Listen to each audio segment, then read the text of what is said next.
The sky over the valley is the color of old iron. A single bus climbs a mountain road that most maps do not remember. Inside, a girl grips a brass key so tight it leaves a mark. The key is tied to a faded red tag. The number stamped into it is 142. She has $18 in her pocket. She has a name she has not spoken aloud in years. And she has a lawyer's warning still ringing in her ear. There is more waiting for you than you know. The bus rounds a bend. The town appears below like something out of a photograph nobody remembered to develop. Red brick, a boarded window, gold letters on the glass she has never been allowed to see. Behind that window, in a shop that has been locked for 8 years, in a basement 2 floors deep, a name is carved into stone, and it is waiting for her. I was homeless on my 18th birthday, and my own cousins made sure of it. The check in my hand was thinner than the birthday card I never got. 18 years old. That was what I was on that Tuesday morning in April. 18 and sitting in a lawyer's office that smelled like old coffee and older paper. 18 and holding a piece of a dead woman's estate that would not cover 2 months of rent in any town I might be willing to sleep in. My name is Marigold Calendar. Everyone who has ever loved me has called me Goldie, which, until that morning, I thought was nobody at all. I grew up in the foster system. 12 homes over 12 years. 12 kitchens where I was told not to open the refrigerator without asking. 12 bathrooms where somebody else's toothbrush was already in the cup. 12 times somebody put my file into a manila folder and passed me forward like a package that had not been claimed. And the whole time, in a town I had never heard of. There was a woman writing me letters I would never see. I did not know that yet, but I was about to find out.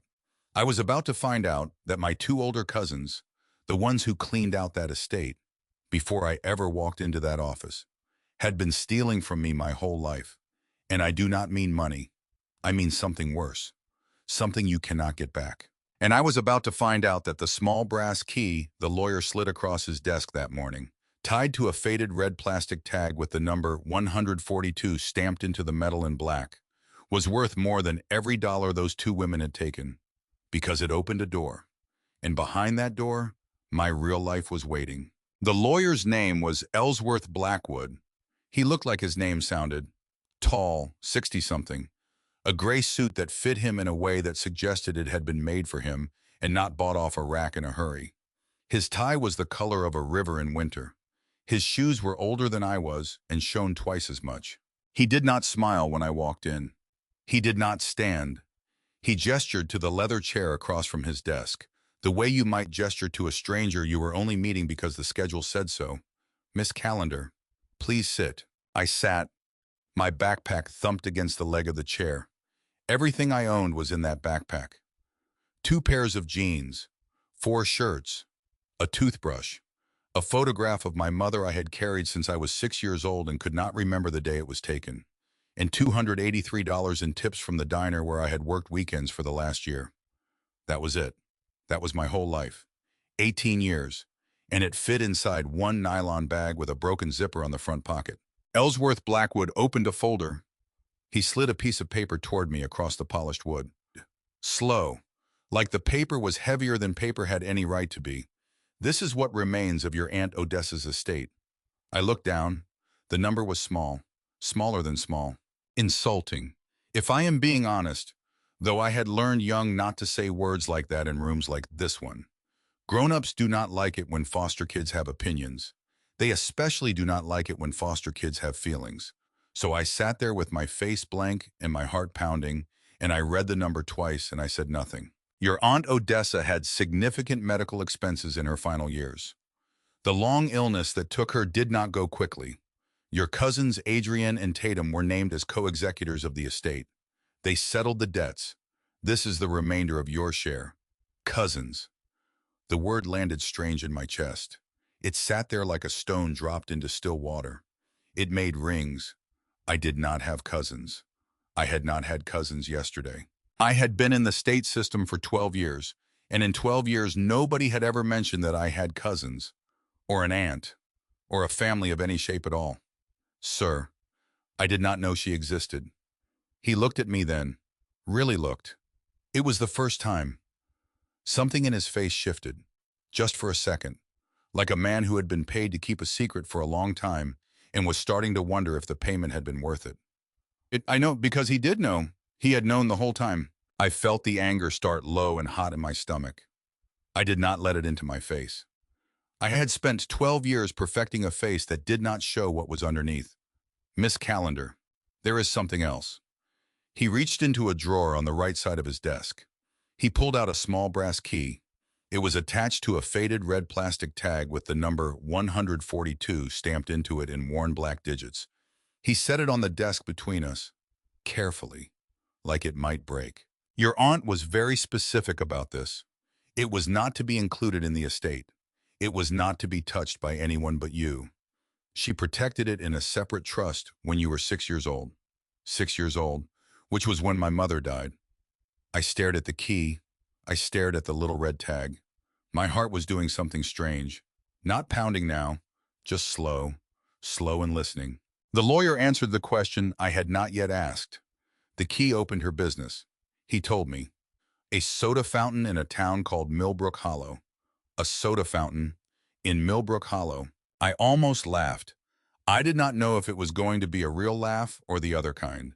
The kind that comes when the universe has been playing catch with you for so long that you finally see the ball coming and you know you are not going to catch it.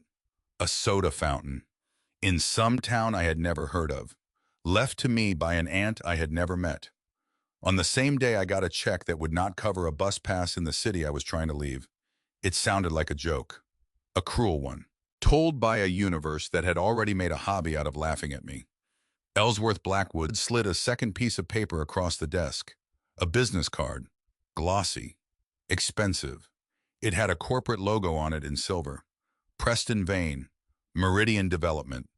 They had made a substantial offer for the property, he explained, and my cousins had already accepted on their end. They were only waiting for my signature. I looked at the card. Then I looked at the key. The card was thin. The key was heavy. I do not know how to explain what happened next. It was not a decision I made. It was more like my hand knew before I did. I reached across the desk and I picked up the key and I left the card lying there where he had put it. I stood up. My backpack thumped against the chair leg one more time as I lifted it. Ellsworth Blackwood blinked. For half a second. He looked almost impressed, like I had done something he had not been prepared for. Miss Calendar, the offer is very generous. You should consider it carefully. I will consider it on the bus. Sir, the bus. The bus to Millbrook Hollow. He opened his mouth. He closed it. He opened it again, and for the first time in the whole meeting, his professional shell cracked. Just a hairline. And something human showed through. Miss Calendar, please, before you go, there is one more thing you should know. I stopped at the door. I turned back. My hand was on the brass handle. He drew a breath. Your aunt was not a woman who kept secrets easily. He said, she kept this one, but she did not want you to arrive with nothing. He paused. He looked at me over the tops of his reading glasses. There is more waiting for you than you know. That was all he offered. No explanation, no clarification. He held my eyes across that expensive office for a long moment. Then he looked down at his desk and he began, with great care, to close the folder. I walked out with the key in my pocket and a hole in my chest where the anger used to be. Something else was filling the hole now. I did not have a word for it yet. It felt like the beginning of a question. The bus to Millbrook Hollow left the depot at 6:14 in the morning. I bought the ticket with $14 of my $283.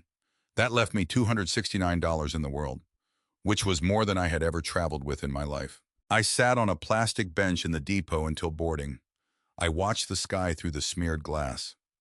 Watched it turn from black to gray to that pale, hopeful blue that comes right before the sun. I had not slept. Not real sleep. I had not slept properly in 3 days. Not since Sarah's couch. And even that had been more of a curled-up flinching than actual sleep. Sarah was a girl from my last group home. She had aged out a year before I did. She had a tiny studio apartment now on the 3rd floor of a building where the elevator did not work. She was kind. She was also broke. My presence had been a weight on her chest, and I had felt it, and she had felt me feeling it. And after 3 nights, we had both been relieved when I said I had somewhere to go. I did not have somewhere to go. Not then, Now I had a key, which was not the same as somewhere to go, but was closer than I had been. The driver was a heavy-set man with kind eyes and a mustache that had gone gray at the ends. He looked at me twice when I handed him my ticket. Once at my face, once at my backpack, and once, though he tried to hide it, at the fact that I was the only passenger under 30 getting on a bus at 6 in the morning, headed for a town nobody I had ever met had heard of. I wanted to know if I was traveling alone. Yes, sir. And if somebody was meeting me on the other end. I hesitated, because I did not really. I had a key, a boarded-up building, a dead woman I had never met, a lawyer's careful voice saying there was more waiting for me than I knew. Yes, sir. He nodded slow. He did not believe me. He let me pass anyway. The kindness of strangers is a funny thing. Sometimes it is the only thing that keeps you moving when nothing else will. I took a seat near the back. I pressed my forehead to the cool glass. I watched the city fall away. The buildings got shorter, then further apart. Then the trees started showing up between them. Thin at first, then thick, then everywhere. The road climbed. The engine groaned. I could feel us going up, up, up into some other kind of country entirely. I kept my hand in my coat pocket, closed around the key. It was warm now, from my body. And somewhere between the third exit and the fourth, I found myself thinking about my mother. I do not remember her face clearly. I know how that sounds. She died when I was 6. And when you are 6, memories are watery things. They evaporate faster than you can hold on to them, faster than you can even understand what you are losing while you are losing it. But I remember her hands. She had long fingers. She used to braid my hair before school, and she used to hum, not a song, exactly, just a low, soft hum, always the same 3 notes, over and over, like a lullaby that never quite started. I remember the smell of her soap, something with lemon. I remember she called me Hazelnut, because my eyes were brown, she said, and because I was small enough that she could break me in 2 hands if she was not careful. That is it. That is what I have of her. I never knew my father. He was gone before I was born. My mother worked 2 jobs. We lived in a small apartment above a laundromat where the walls shook every time the dryer spun down. When she died, there was no funeral that I can remember. There was only a woman with a clipboard and a car ride to a place with metal beds and a supervisor who called us all you kids without ever bothering to learn which name went with which face. That was the beginning of the paperwork years. Nobody came for me. That was the thing I could never understand. Even as a small child, somebody had made me. Somebody had to have known where I was. And nobody came. For 12 years, nobody came. I used to make up stories at night, in whatever bed I was in that week, in whatever room did not belong to me. A grandmother would come for me. A grandmother in a soft coat with warm hands. She would knock on the door of the group home.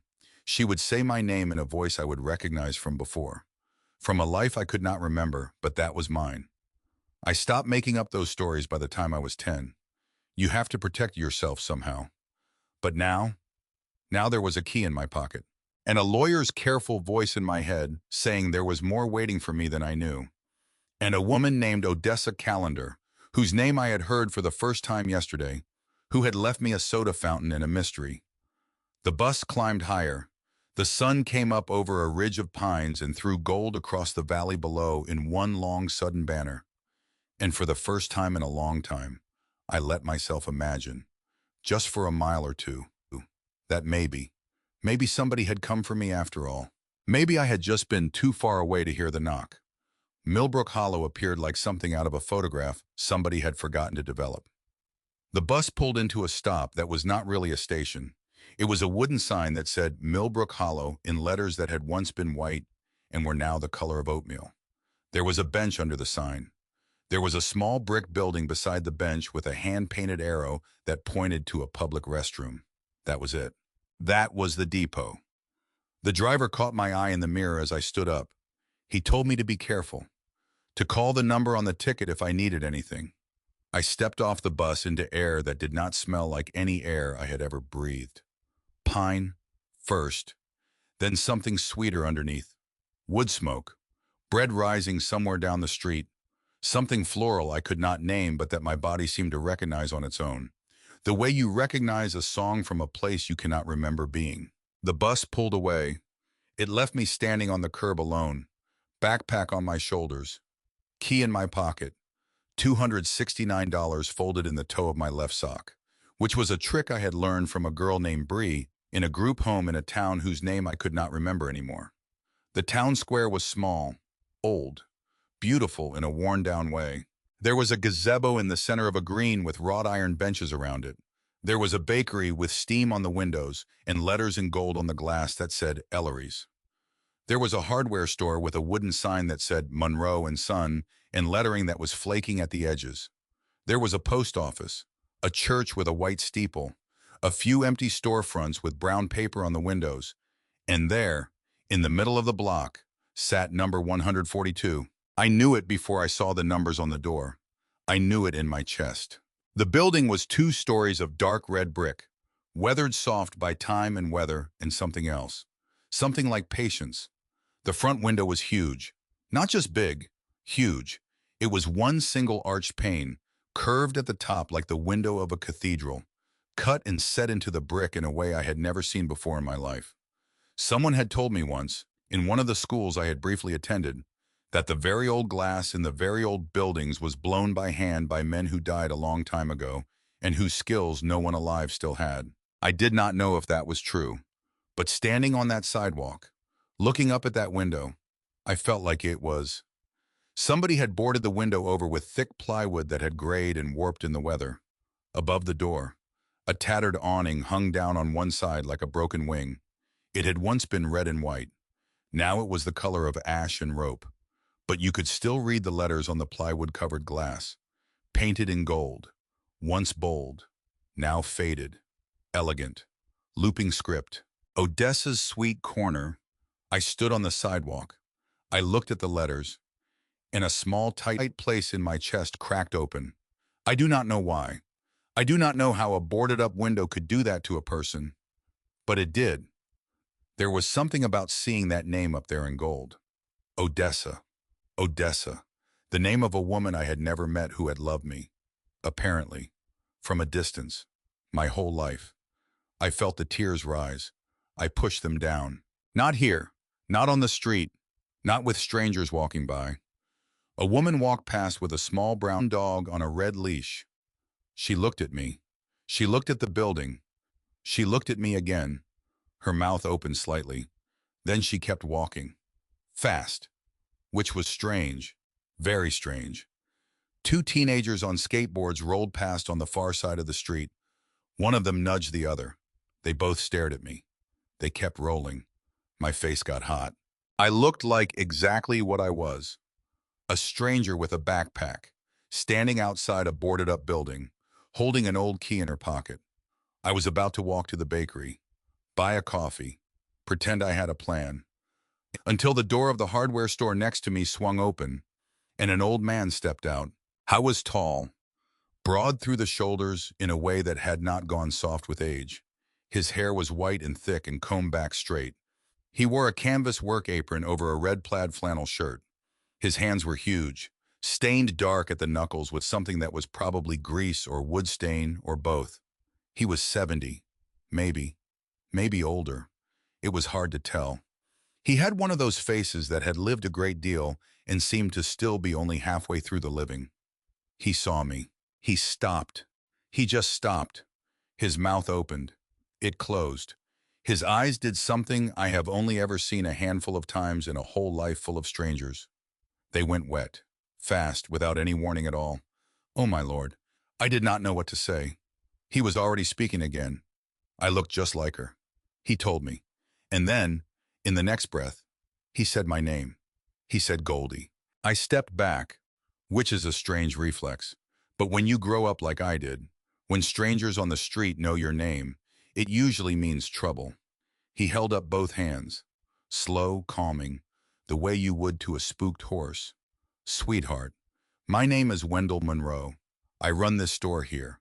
I knew your Aunt Odessa my whole life, and I knew your mother when she was your age. The world stopped. I mean, it actually stopped. The birds, the wind, my pulse, all of it. You knew my mother. His voice broke, just a little, and he cleared his throat before he tried again. Honey, your mother grew up in the apartment right above that soda fountain. He had taught her how to ride a bicycle on that street, on that very sidewalk. She had been 6 years old, because I had not known that, because nobody had told me that, because I had been in the state system for 12 years and no one had ever mentioned that my mother came from anywhere, from anyone, from any place at all. I felt my knees try to give. Wendell Monroe stepped forward, fast for a man his age, and he caught my elbow and steadied me. Easy now. Easy. Come inside. Let me pour you some water. I let him lead me. I did not have a choice. My body was not listening to me anymore. Inside the hardware store, it smelled like sawdust and metal and coffee that had been on the burner too long. There was a small wood stove in the corner, unlit for the season but ready. He sat me down in an old leather chair beside it. He disappeared through a doorway in the back and came back with a glass of water and a paper napkin and a small tin of butterscotch candies that he set on the little table between us like it was the most important thing in the room. Drink. I drank. My grip on the glass would not stay steady. He noticed. He did not remark on it. He pulled up a wooden stool. He sat across from me. He did not rush. He did not fill the silence with useless words. He just waited. Finally, I could speak. Mr. Monroe. He shook his head. Wendell, please. Wendell. I did not know. He nodded, slow, and his big hands folded and unfolded in his lap. He knew I did not. He told me. His face was doing something complicated. Sadness and something older than sadness. Anger, maybe. That had been folded up and put away so many years ago that it had faded like an old shirt. I did not know my mother was from here. I did not know I had an aunt. I did not know any of this. Your Aunt Odessa, he began. Then he stopped. He rubbed his jaw with the flat of his palm. He started again. Your Aunt Odessa looked for you for the better part of 12 years. Miss Goldie. My mouth went dry. She had hired a lawyer. That would be Mr. Blackwood down in the city. She had hired a private investigator too, more than one. Over the years, she had written letters, every birthday, every Christmas. She had sent them care of the state agency. She had sent them care of every group home they could find an address for. She had sent them until her hands shook so bad she could not sign her own name anymore. I never got any of them. I knew why. Sweetheart. That was a longer story, and he did not think I had the strength for all of it that day. But he could tell me one thing right now, before another minute passed, so I would know it in my bones. He leaned forward. He put his elbows on his knees. His eyes did not leave mine. Your cousin Adrienne, he said. She worked in the law, not as a lawyer, not exactly. She was a paralegal at a big firm in the city, 20 years now. She knew every form there was. She knew how a court got convinced, and she had used all of that. Honey, all of it, to keep my aunt from me. How?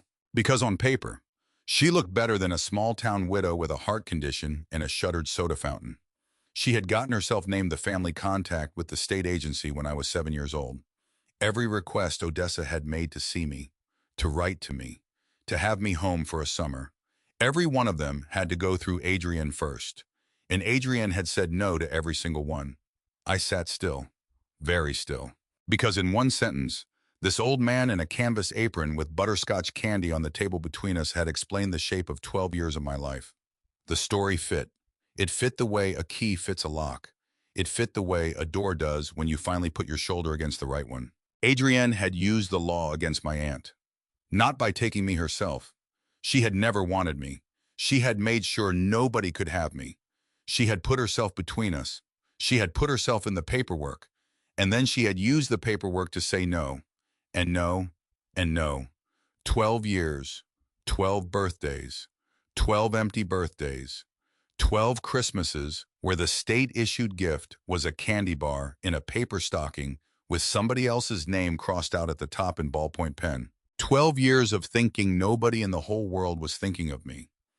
And there had been somebody. There had been a woman in a small town, writing letters, hiring lawyers, calling agencies, doing everything a person could do to reach a child who was, all along, reachable. Because I had been reachable. I had been right there, in beds, in rooms, in state buildings that had addresses and phone numbers, and caseworkers whose desks had computers with my name on them, which meant, which meant somebody with a briefcase had been standing in the way. Somebody with a signature that fit inside the right box on the right form. I sat in that leather chair by that wood stove and I felt something in me change. It was not rage. Rage is loud. This was quieter. This was the sound of a door closing on a girl I used to be, and another door opening onto a person I had not yet met. Wendell. Yes, honey, I want to open the store. I looked at me a long moment. Then he smiled. Small. Real. He stood up.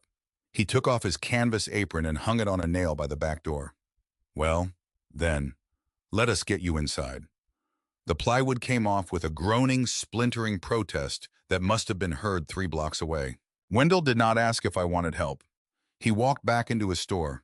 He came out with a crowbar in one hand and a big pair of bolt cutters in the other. He set them down on the sidewalk. He did not speak. He just started to work. I stood back and watched him. His shoulders knew what to do. His hands knew what to do. He had probably nailed those boards up himself, years ago, when Odessa got too sick to keep the shop open and there had been nobody left to argue. When the last piece of plywood came away and clattered onto the sidewalk, there was a real door underneath, wooden, painted red once, peeling now, in long thin strips that curled at the edges, a tarnished brass handle, a keyhole clogged with dust and cobweb. Wendell stepped back and told me it was my job now. I pulled the key from my pocket, warm from my body, heavier than I remembered. I slid it into the lock. It resisted, like it was arguing with me, like it was not sure I was the right person after all this time. I turned it harder. I put my shoulder against the door. Not hard, just steady. And somewhere deep inside the mechanism, something old and stubborn gave way with a heavy metal clunk that I felt in my teeth. The door swung open. The air that came out was the strangest thing I have ever breathed.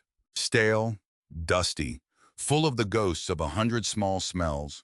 Sugar, vanilla, something that had once been chocolate syrup, something else that had once been cherries in a jar. And underneath all of it, faint but there, unmistakable, a trace of perfume. Soft, sweet, something with lemon. My mother's soap. I do not know how it could have been. It did not make any sense. 8 years the shop had been closed. 12 years my mother had been dead. But I stood in that doorway and I smelled my mother.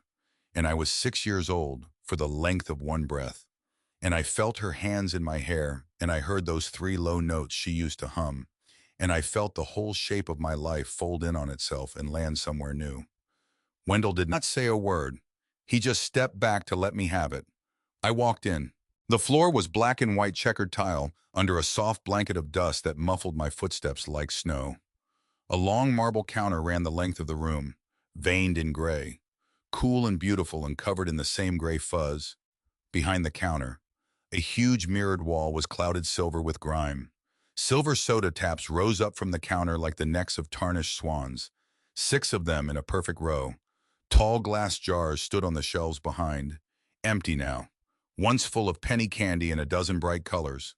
A dozen red vinyl stools stood at attention along the counter, their chrome bases pitted with rust but still standing. Small round tables, wire-backed chairs, a brass cash register at the far end the size of a small oven, ornate as a wedding cake. Time had stopped in that room. Someone had locked the door one afternoon 8 years ago and never come back to open it. I walked slowly down the length of the counter. I ran my fingertips along the marble.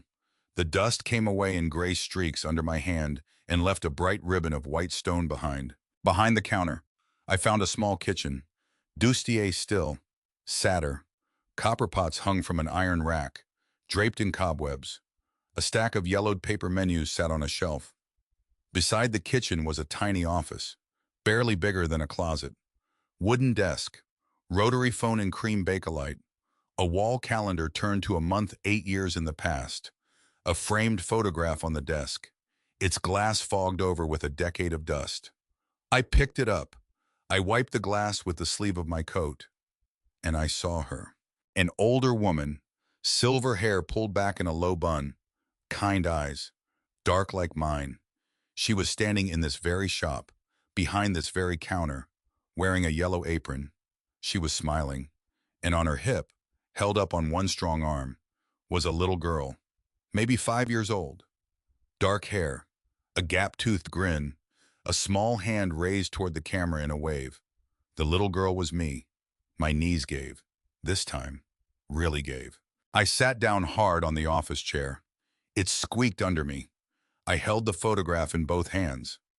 I stared at that little girl, at that woman, at that smile, at that shop, at the whole other life I had never known I had. She had held me. She had held me right here. I had been to the shop before. I had been here when I was small. I did not remember any of it.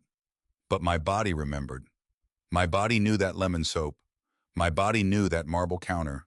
My body knew this whole room. I had come home. I had not known I had a home.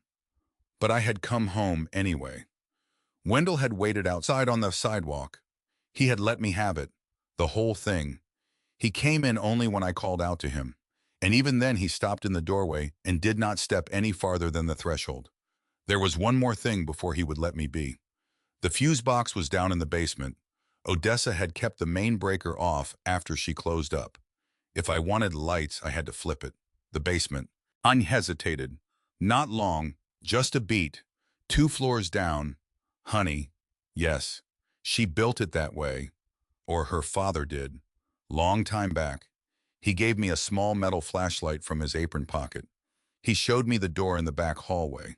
Then he tipped the brim of an invisible hat, and he went back to his own store to give me room. I opened the basement door. The stairs went down farther than I expected. The first landing was the ordinary basement.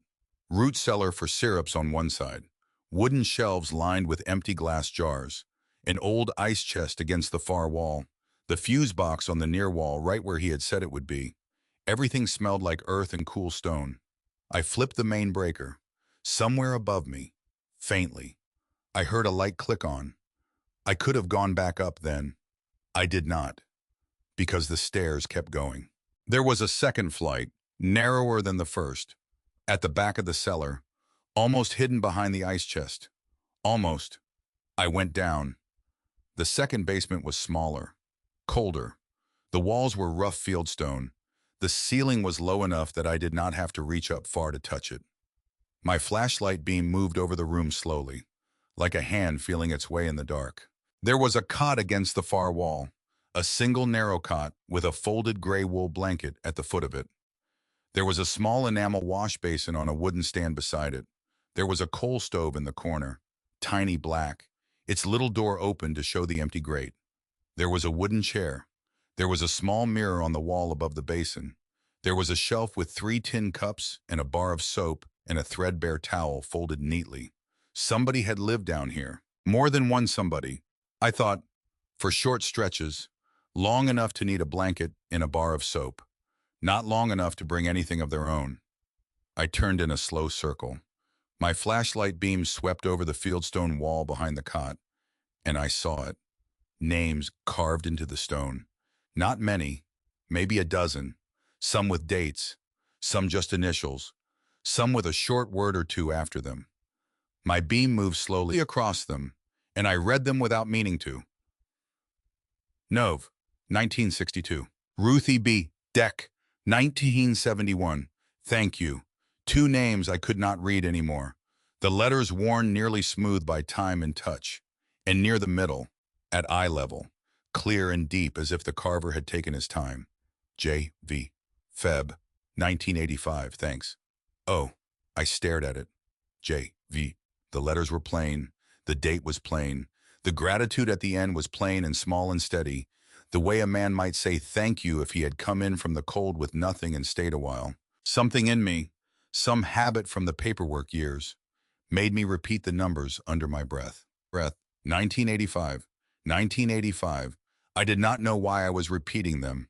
I did not know who J.V. was. I did not know anything yet. But I had learned young to hold on to small details that did not seem to belong anywhere. Names, numbers, dates. Because sometimes, in a life like mine, a small detail turned out to be a door. I climbed back up the 2 flights. Wendell was standing at the front of the shop, looking through the open door out onto the sidewalk. He turned when he heard me. Downstairs, I told him. The little room, with the cot. His face did something. Just a flicker. Same as before. Long story, he said. For another day. My aunt had been a certain kind of woman. She had not liked the word for what she was. She had just done things. He would not say more. I did not press him, but I filed it away. Because a name carved in stone in a room that had held people who needed a place. In a town where I had just discovered I had a name of my own. Felt like the kind of thing a person might need to remember. Wendell offered me his couch.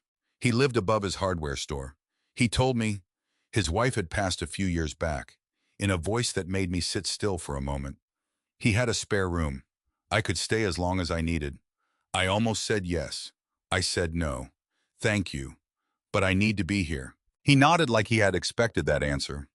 He came back an hour later with a folded quilt in blue and white patchwork, a pillow in a clean pillowcase that smelled like cedar, a thermos of hot coffee, and a paper sack from the bakery down the street. Delphine sent her love. He told me. That would be Mrs. Ellery. She ran the bakery on the corner. She would be by tomorrow. She had wanted to come tonight, but he had told her let the girl breathe. He set the sack on the counter. He laughed, small and tired. Everybody in Millbrook Hollow knew I was there. By supper time that day, everybody in the county would know. He tipped his invisible hat again, and he was gone. I made myself a nest behind the counter. I piled the yellow aprons I had found in the back closet into a soft bed. I laid the quilt over them. I ate the sandwich from the sack. Warm ham, sharp mustard, bread with an actual crust. It tasted like a thing made by a woman who cared. I ate slowly. I did not know when I would eat again. Then I sat in the quiet of that dusty sleeping shop, and I let the day happen to me all over again. The check, the key, the bus, the trees, the town, the name in gold, Wendell's hands, my mother's soap, the photograph, the little cot in the deep basement, and the names on the stone wall, and a set of initials I did not know but was already, somehow, holding. Adrian. The paperwork years had a face now. She had looked for me for 12 years. She, my aunt, Odessa. I lay down on my nest of yellow aprons. I wrapped the quilt tight. I watched the last of the evening light fall through the gaps in the boarded windows. Bars of dusty gold moved slow across the black and white tile, like water finding a way home. I should have been afraid. I was in a strange building, in a strange town, in a strange bed. I was 18. I was broke. I was holding on to the memory of a lawyer's careful voice saying there was more waiting for me than I knew. But I was not afraid. I was tired. I was sad. I was so tired. But I was not afraid. I woke up early, stiff from the floor, sunlight coming in through the gaps in the plywood, golden and thick. I sat up slowly. I rubbed my face. I tried to remember where I was, and then I did remember, and I smiled, all by myself, in the empty shop, in the morning quiet. I smiled for no one but the dust motes drifting in the sunbeams over the marble counter. I stood up. I stretched until my back popped. I paced the length of the shop, from the front door to the far end and back. I had no plan. I had no supplies. I had less than $300 to my name. I had a mountain of dust and rust and cobwebs to fight through. I had a mystery under the floor of a basement that had 2 floors. I had a lawyer with a secret and 2 cousins I had never met who had spent 12 years making sure I did not know they existed. I had no idea what I was doing, but my hands wanted to move. So I started with the floor. I found the old broom in the back closet. The straw was so dry it broke off in my hand the first time I swept. I found a mop with a petrified head. I found a bucket that had rusted through the bottom in the shape of a small brown crescent moon, which was when I laughed for the first time in months. Just a small laugh, standing there, broken broom in one hand, leaky bucket in the other, because it was ridiculous. I was ridiculous. All of this was ridiculous, but it was mine. For the first time in my whole life, something was mine. I set down the broken broom. I went behind the counter. I started opening drawers and cabinets, looking for anything I could use. Rags, cleaning supplies, anything. I opened the drawer under the cash register. Empty. I opened the one below it. A stack of old order pads. A pen. A dry rubber band that snapped when I picked it up. I opened the one below that. Empty. I dropped to my knees. I got flat on my stomach and looked under the counter itself, along the base of the register where the wood met the floor. And that was when I saw it. One of the black and white floor tiles was slightly raised, just a fraction of an inch, just enough that you would only notice if you were on your knees at exactly the right angle, at exactly the right time of the morning. When the sunlight came through the boards just right, my heart did the thing. That thing hearts do when they know before you do. I got my fingernails under the edge of the tile. I pulled. It came up. In the hollow space beneath the floor, sitting on a bed of dust, was a small green metal lockbox. I lifted it out. It was heavier than I had expected. I sat down cross-legged on that dusty floor. I set the box in my lap. My fingers would not obey me properly. I made them anyway. The latch was not locked. I lifted the lid. Inside, on a bed of yellow tissue paper, was a thick stack of envelopes tied with a faded silk ribbon. The ribbon had once been yellow. It was almost white now. On top of the stack was a single folded piece of paper. Beneath the envelopes was a fat, leather-bound ledger, its spine cracked. And beside the ledger, wrapped in butcher paper and tied with twine, were 3 thick bundles that I already knew. Before I touched them, were money. I picked up the folded paper first. My fingers would still not behave. I unfolded it anyway. The handwriting was elegant, old-fashioned, careful. The ink was a deep, steady blue. My dearest Goldie, if you are reading this, it means I am gone. It also means you have finally come home. I have waited for you every day for 12 years. There has not been a morning I did not think of you. There has not been a night I did not pray for you. I did not always know where you were, but I always knew who you were. You are my sister's only daughter. You are Rowan's little girl. You are, in every way that matters, my own. There are things you need to know about your mother, about our family, about what happened after she died, about why you never received the letters I sent. I am sorry, sweet girl. I am so sorry it took this long. I am sorry the truth had to wait for me to be gone. But you are home now, and you are stronger than you know, and you are so much more loved than anyone ever let you understand. Turn the pages, my darling. Everything I could not tell you in life, I am telling you now. Your aunt, who has loved you all along, Odessa. I sat on that floor. I read the letter 3 times. The dust moved slowly in the sunlight. The old shop breathed around me. Somewhere outside, a car passed. A bell rang on the bakery door down the street. The world kept turning, and I held in my hands the first proof, the first real proof, that I had ever in my whole life been loved. Rowan. My mother's name was Rowena, Rowan for short. Nobody had called her that in front of me in a very long time. I had almost forgotten. Odessa had remembered. I set the letter down very carefully on the clean corner of my quilt. I picked up the stack of envelopes. I untied the ribbon. The silk was so fragile it nearly fell apart in my fingers. There were 15 letters, every one sealed, every one addressed to me in the same steady blue ink in the same elegant hand. The dates went back 12 years, 12 years of birthdays, 12 years of Christmases, 12 years of a woman sitting in this shop, or in the apartment upstairs, or in some quiet room with a window and a cup of tea, writing letters to a little girl she could not reach.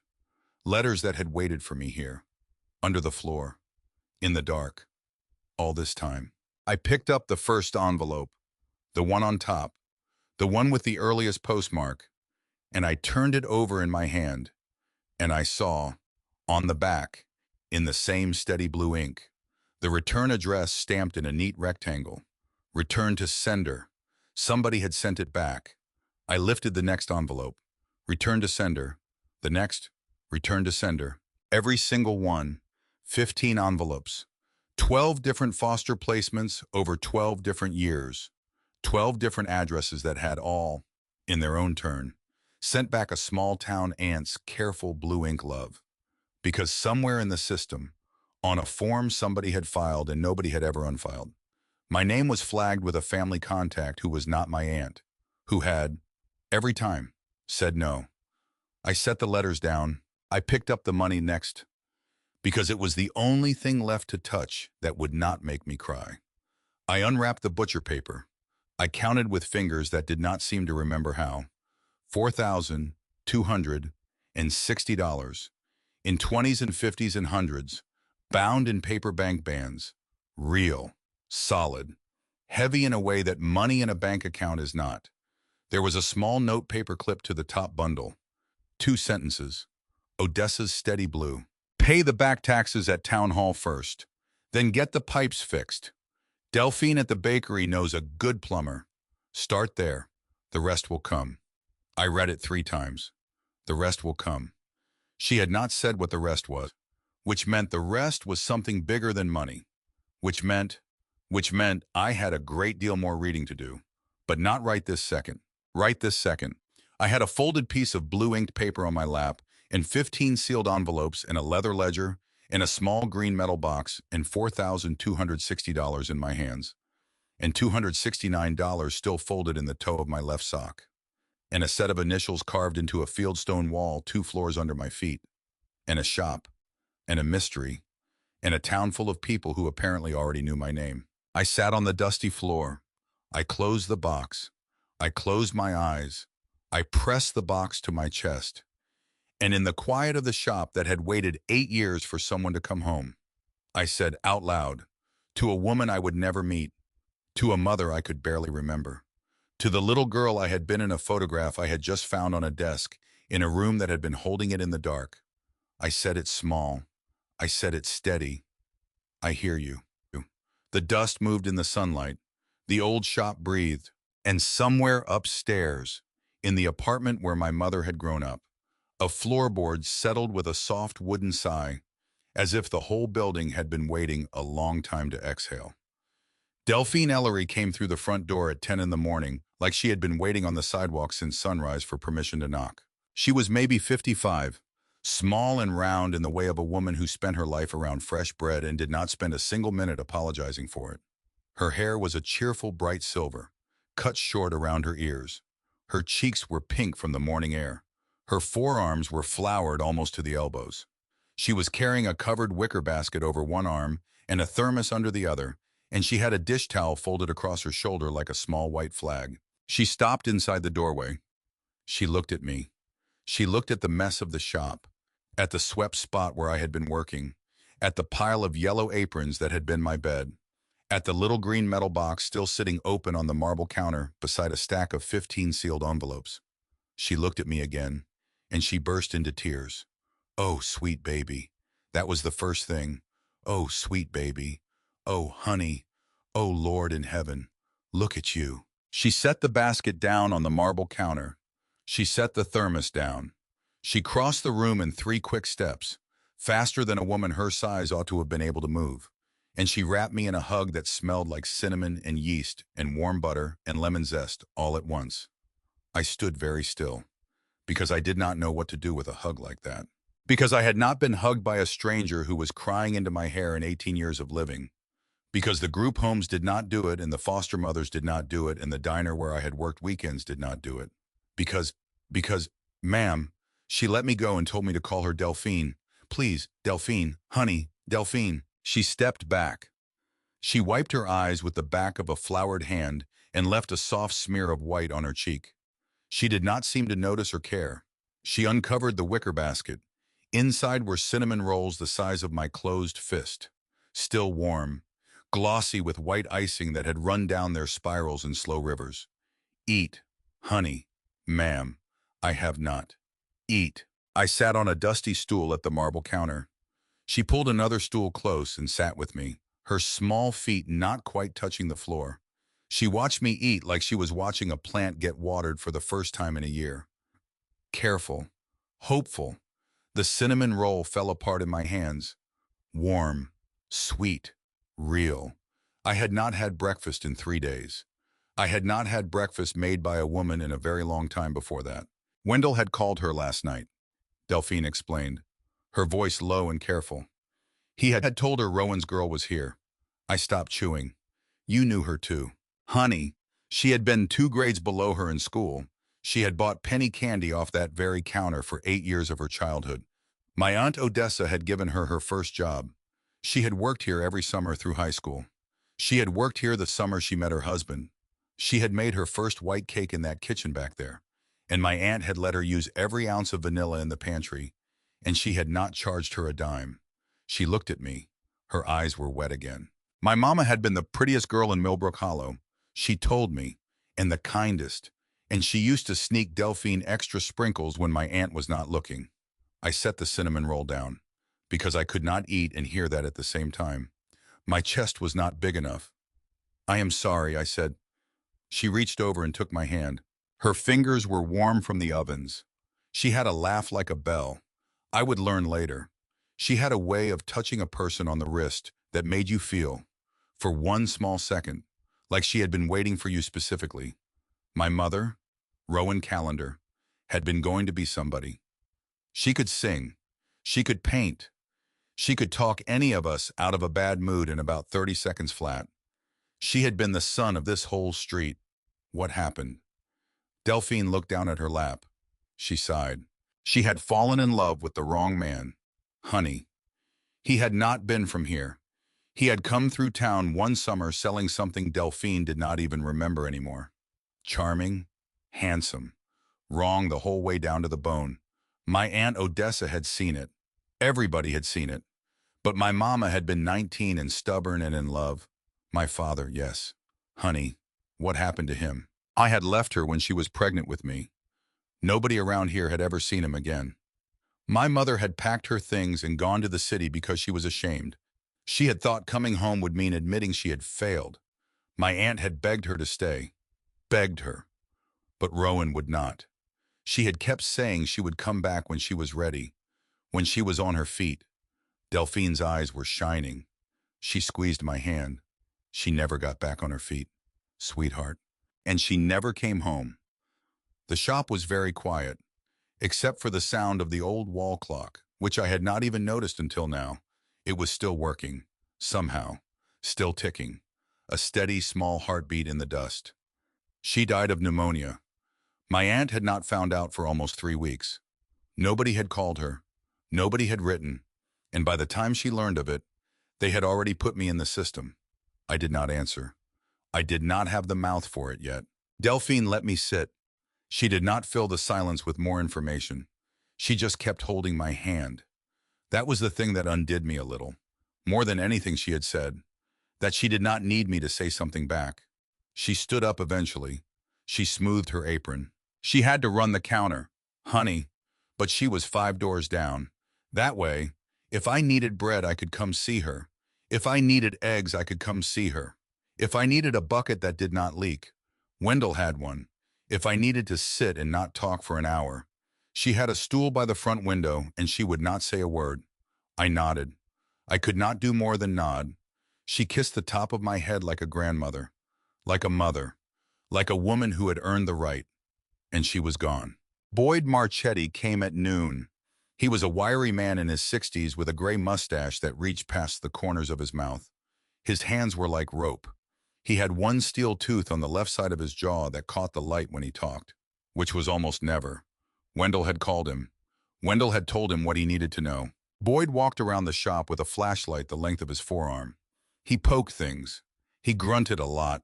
He disappeared down into the basement, both flights, and came back out 15 minutes later with his face streaked in something I did not want to identify and a small notepad in his hand. Pipes are shot. Heater's gone. Grease trap is a horror. Not fixable. Full replacement. You got money. Some. He looked at me. Really looked. Same as Wendell had looked. Same as Delphine. You Rowans. Yes, sir. He remembered my mama.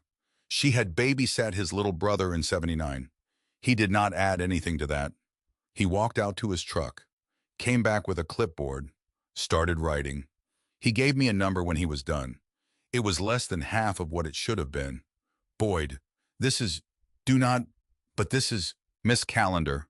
My mama had helped his brother get his GED after their daddy died.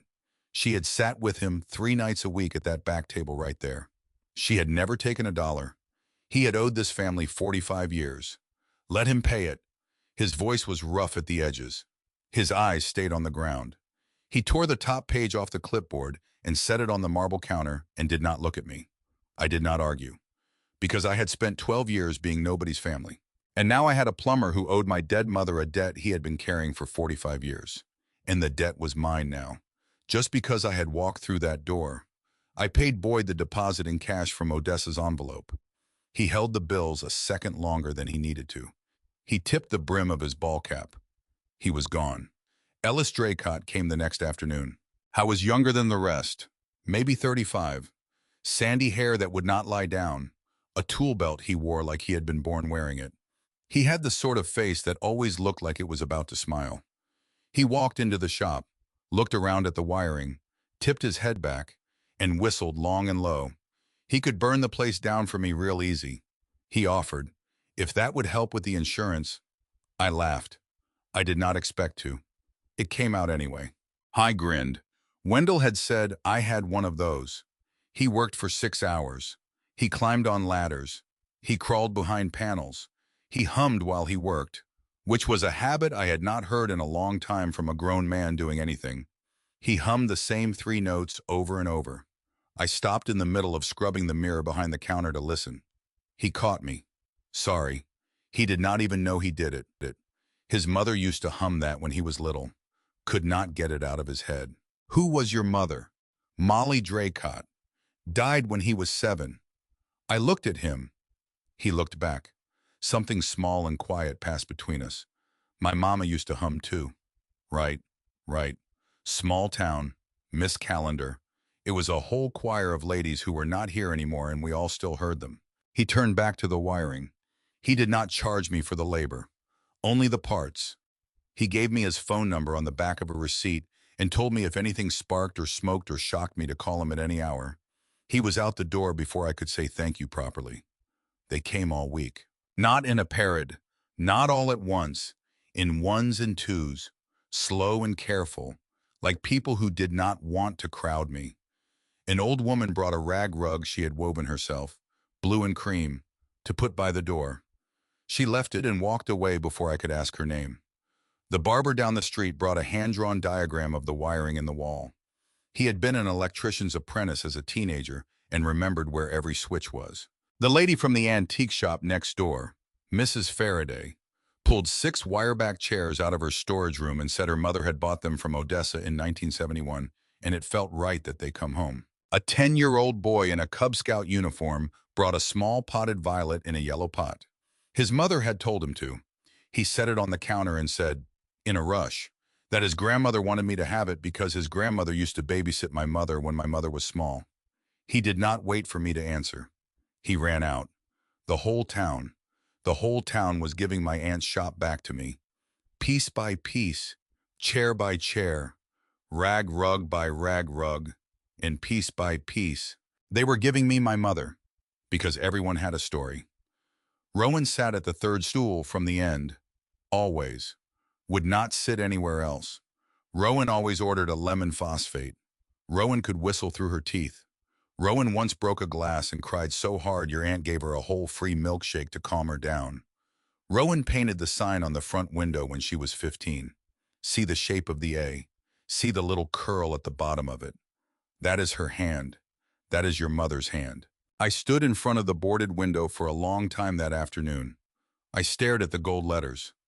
Dulled by weather, but still there. Odessa's sweet corner.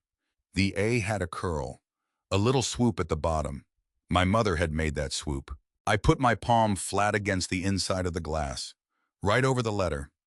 I stood there, and I let the tears come, because I had been carrying a woman I could barely remember for 12 years. And now this whole town was helping me remember her, one story at a time. I was not doing this alone. I had never been alone. I just had not known. The phone call came on a Wednesday.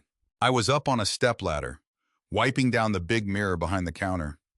The dust came off in dark streaks and left the glass shining behind it. I was starting to be able to see my face in it, which was strange, because I was starting to see other faces in there too. My mother's, my aunt's, faces I had never known and was only just meeting through the eyes of other people. My phone rang. Unknown number. I almost did not answer. I did. The voice on the other end was male, smooth, careful, the kind of voice that had been trained. He introduced himself as Preston Vane from Meridian Development and hoped he was not catching me at a bad time, because he was catching me at exactly the time he wanted to catch me at, and we both knew it. Mr. Vane, please. Preston. Mr. Vane. A small pause. He heard it. He was good at his job. He recovered fast. I was calling because he understood there had been some hesitation on my end regarding the offer they had made for the property at 142 Main Street. He had wanted to reach out personally to make sure I had every opportunity to consider it. There is no hesitation. I told him, I am sorry. There is no hesitation. Mr. Vane, the answer is no. The property is not for sale. The pause was longer this time. When he spoke again, his voice was still smooth, but something had changed underneath it. Something you could only hear if you had spent your whole life listening for the change under people's voices. I wanted to be sure I understood the scope of the offer. My cousins had made it very clear that they considered this a fair settlement, and the number was quite generous. He was authorized to go higher. I told him I had to go clean my counter. I hung up. My whole body was buzzing. I sat down on a stool because my knees would not hold me. I stared at the phone in my hand. I waited to feel sorry. I did not feel sorry. I felt tall. For the first time in my whole life, I felt tall. The rag in my hand was still damp. I looked down at it, then up at the mirror I had been cleaning. My face in the mirror was strange to me. Flushed, bright, fierce. I did not know that girl, but I liked her. I liked her a lot. Imogene Beckhart walked in on a Thursday afternoon, 70 years old, small, silver braid down her back, a cardigan the color of oatmeal buttoned all the way to her throat. She carried a canvas tote bag with the strap slung across her chest like a mail carrier. She stopped just inside the door. She looked around. She did not cry. Imogene was not a woman who cried in doorways, or anywhere else that I ever saw.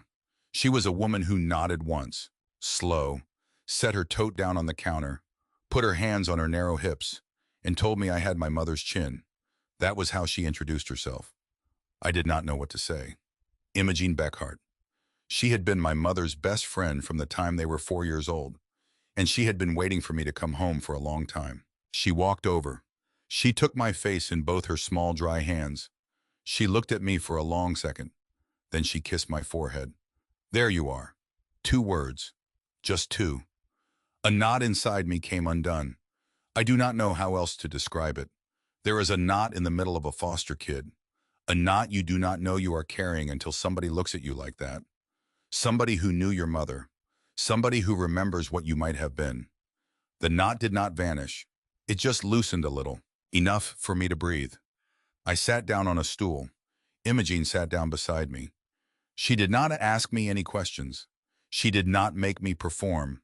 She reached into her tote bag. She took out 3 things and laid them on the marble in a neat row. A small square photograph in a paper sleeve. A brown paper envelope, unsealed, thick with something inside, and a spiral-bound notebook with a green cover, the kind school children used to buy at the drugstore. She did not touch the photograph. She slid it toward me with 2 fingers, precise as a librarian. I picked it up. 2 little girls in matching yellow sundresses, bare feet on grass, both of them missing at least 1 front tooth, both of them squinting into the sun with their arms slung around each other's shoulders. Which one is my mother? The one on the left. She was the one on the right. 1962, summer, Miss Calendar's 4th of July picnic on the town green. They had both been 4 years old. She did not smile when she said it. She said it like a report, like a woman giving evidence in a room where evidence mattered. I understood. Then, why she was here. Imogene was not here to tell me stories about my mother. She had brought a story, but it was not that story. She tapped the brown envelope with one finger. Sweetheart, when you are ready. I opened it. Inside was a stack of photocopies, legal forms, court filings, cover letters on the letterhead of a law firm I did not recognize, correspondence between a paralegal named Adrienne Callender and various state agencies, dates spanning 10 years. I did not have the training to read them the way Adrienne could have read them, but I could see what was there. Every single filing had my name at the top of it. Every single one had Adrienne's signature at the bottom. As the family contact of record, every single one had a stamp somewhere in the middle in red ink that said, in various small polite ways, request denied, petition denied, contact rejected, application declined. I set them down. My hands did not shake, but something in my stomach did. There was one more thing, Imogene said. She had not read it. She had not opened it. She had it in her top drawer for 4 years. She wanted me to see it before she did anything else with it. She slid the spiral-bound green notebook toward me. I opened it. It was a diary, of sorts. Odessa's handwriting. Not the elegant blue ink letters I had read in bed by flashlight the night before. This was quicker, cramped. The handwriting of a woman writing things down in a hurry so she would not lose them. Only one page had writing on it. The date at the top was March 4th, 2022. Tuesday. Adrienne came today, 3 in the afternoon. She stayed 45 minutes, drank 2 cups of tea, wore her camel coat, coral lipstick. She always wears coral. She has since she was 17. Some things a body notices even when the body is dying. She told me everything. She sat in my parlor and she told me everything. She told me she had been the family contact since Goldie was 7. She told me every letter I sent came back because she made sure it came back. She told me the state agency had a note in my file. She told me the private investigators I hired all got polite calls from her firm asking them to stop. She told me she used my heart condition against me in the original filing. She told me it was for the family. She said the word family the way somebody else might say the word inventory. She did not apologize, not once. She wanted me to know before I died. She said it like a favor. She kissed my cheek when she left. I have washed the cheek twice tonight and I can still feel it. I have to write this down because I want Goldie to know. If she ever comes home, I want her to know that Adrienne knew what she was doing, that it was not a mistake, that it was not the state's fault, that it was not paperwork gone wrong. It was one woman choosing one thing over and over for 12 years. I do not want Goldie to hate her. Hate is a heavy thing. I want Goldie to know. That is all. Just know. The rest is her business. The rest is up to her. Odessa. I closed the notebook. I did not cry. Not yet. Something in me had gone still and cold and clear. Adrienne had known. Adrienne had known and had decided. For 12 years. Choice after choice after choice. Not a mistake. Not a paperwork failure. Not the state losing my file in a fire or a filing cabinet or a computer crash. A choice. Made on purpose. Made again and again. Imogene Beckhart sat beside me. She did not say a word. She had said what she came to say. She had brought what she came to bring. She let the weight of it sit on my counter and she waited for me to lift it. I put my hand on the notebook. I put my other hand on the stack of photocopies. I did not speak. Imogene understood. She was that kind of woman. She stood up. She adjusted the strap of her tote across her narrow chest. She was at the small blue house at the end of Sycamore. Second on the left. If I wanted her. Any hour. She walked out. The bell chimed. The door closed. I sat on that stool for a long time. The wall clock ticked steady in the dust. 3 things happened the following week. They happened in a row, one after the other. The way pressure comes at you when the world has decided you have had it too easy for too many days. The first thing happened on Monday morning. I was carrying a bag of trash out to the alley behind the kitchen when I saw the truck. A yellow flatbed. Meridian Development. Big black letters on the side. It was parked in front of the vacant lot 2 doors down, and there were 2 men in hard hats with clipboards standing on the sidewalk. And there was a woman with a tablet computer pointing up at the empty building next door to mine and gesturing at things the men were writing down. I stood in the alley in my dust-streaked jeans, and I watched them. I did not go over. I did not have to.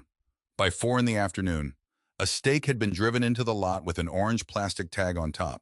By 6, a chain-link fence with green privacy netting had gone up around the whole lot. By 8, when I finally walked out to the sidewalk to see, there was a sign zip-tied to the fence.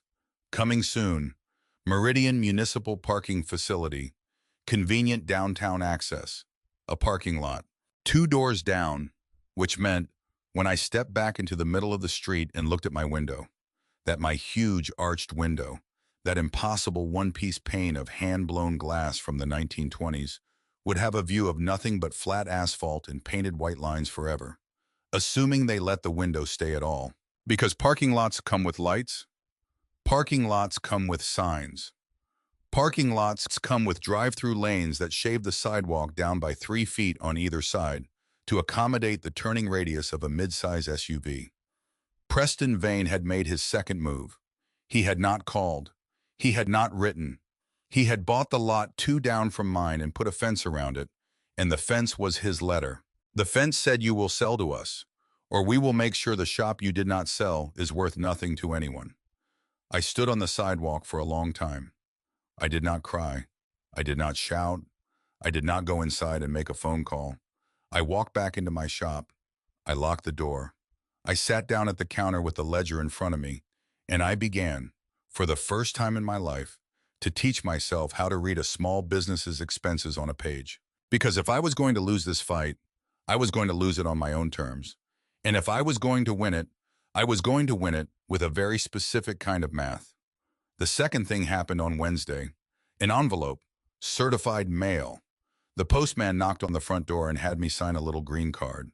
I opened it at the counter. Notice of health code inspection required. Prior to reopening. Millbrook Hollow, Board of Health, estimated compliance cost, based on the enclosed schedule of required upgrades, $8,200. Payment due to certified contractors within 30 days of inspection. Enclosed was a list, a very long list. Grease trap, updated per current municipal code. Contractor grade only. Refrigeration unit, minimum capacity as noted. Contractor grade only. Hand washing station, ADA compliant, additional to existing sink. Ventilation hood, updated per current municipal code. Fire suppression, updated per current municipal code. Electrical, updated per current municipal code. Licensed contractor certification required. Some of the items were already being done by Boyd & Ellis, and Boyd & Ellis had certifications and would sign off, but not all of them, not by half. And several of the items on the list were things I had never heard of before, that seemed to have been added specifically because someone had gone looking, item by item, for the most expensive ways to make an old building meet the newest possible code. I sat with the letter. I set it down. I picked up my phone. I called Ellsworth Blackwood. I read him the list. He was quiet for a long moment. That was an unusually thorough inspection request, he told me eventually, for a building that had not yet reopened for public service. Yes, sir. He wanted to know if I knew who had requested it. Not by name, but I had a guess. He was quiet again. He would advise me, he said, not to pay any of those contractors immediately. He would advise me to bring in independent inspectors of my own for second opinions on every one of those items. Millbrook Hollow was a small municipality. It had good people in it. But every small municipality had a person or two on its town council who could be persuaded, by the right visitor, to add a line item to a routine inspection. Yes, sir. He would make some calls. He told me. Thank you. I was handling this very well, he added, before we hung up. I did not answer for a moment, because I was doing math in my head. $269 in the toe of my left sock. Around $1,100 left in Odessa's envelope after Boyd's deposit in a bag of groceries and a broom that actually worked. Delphine's cinnamon rolls, which had not cost me anything, which meant I had, in real accessible money, about $1,400. Against a bill of $8,200. I was not handling this well. I was handling it in the only way I knew how, which was to not fall down where anyone could see. Thank you, Mr. Blackwood. I hung up. I called 3 independent inspectors that afternoon. 2 of them were an hour's drive away. One was 2 hours. Not one of them was in Millbrook Hollow, which told me something all on its own. The third thing happened on Friday. I opened my email in the morning because Ellsworth had told me to check for a message about the inspectors. It was there, but so was something else. A cease and desist letter from a law firm I did not recognize, on behalf of a client named Adrienne Callender, informing me that the name Odessa's Sweet Corner had been registered as a family trademark in 2022 by said client, that any use of that name for commercial purposes constituted infringement, that I was required to immediately remove any signage bearing that name, and that continued use would result in legal action for damages, attorney fees, and I stopped reading. Because she had trademarked the name of my dead aunt's shop, while my dead aunt was still alive, while my dead aunt was still writing me letters that were being returned to sender by the very woman who had, apparently, at the same time, been quietly filing paperwork to make sure that when my dead aunt died, the name over the door would still, legally, belong to her. I read the letter 3 times. Then I sat back on my stool, and I laughed. Not a real laugh. The other kind. The kind that comes when the universe has been playing catch with you for so long that you finally understand the rules of the game. The rules were, there were no rules, there was only Adrienne, who had spent 20 years learning where the seams in the paperwork were, and how to hide inside them. I closed the email. I drove to Ellsworth Blackwood's office in the city that afternoon on a bus that cost me $11, and I stayed for 2 hours. And I came home with a folder full of notes and a plan and a copy of Adrienne's original trademark filing, which had, buried in it, a signature line that named her as the sole surviving family member with commercial authority over the estate. At the date of the filing, Odessa had been alive, and Odessa had not signed, which meant Adrienne had lied on a federal trademark application, which was a federal crime, which was not something I was going to use in court, because I did not want a court. But it was something I could put on the counter in front of her. Someday. Soon. The window happened Saturday night. I was upstairs in the little apartment where my mother had grown up. I had not slept up there yet. But I had been going up in the evenings, sitting on the bare mattress of the old iron bed, running my hand along the sill of the small dormer window that looked out over the alley. There was a bookshelf in the corner, 3 shelves, girls' books from the 1970s. Nancy Drew, Little House, a pressed corsage taped inside the cover of a slim book of poetry. My mother's initials on the flyleaf in the same round handwriting I had seen in the diary. I was up there when I heard it. Glass. Not a crash. A crack. Followed by another. Followed by a small, dull thud, like a body of something soft hitting stone.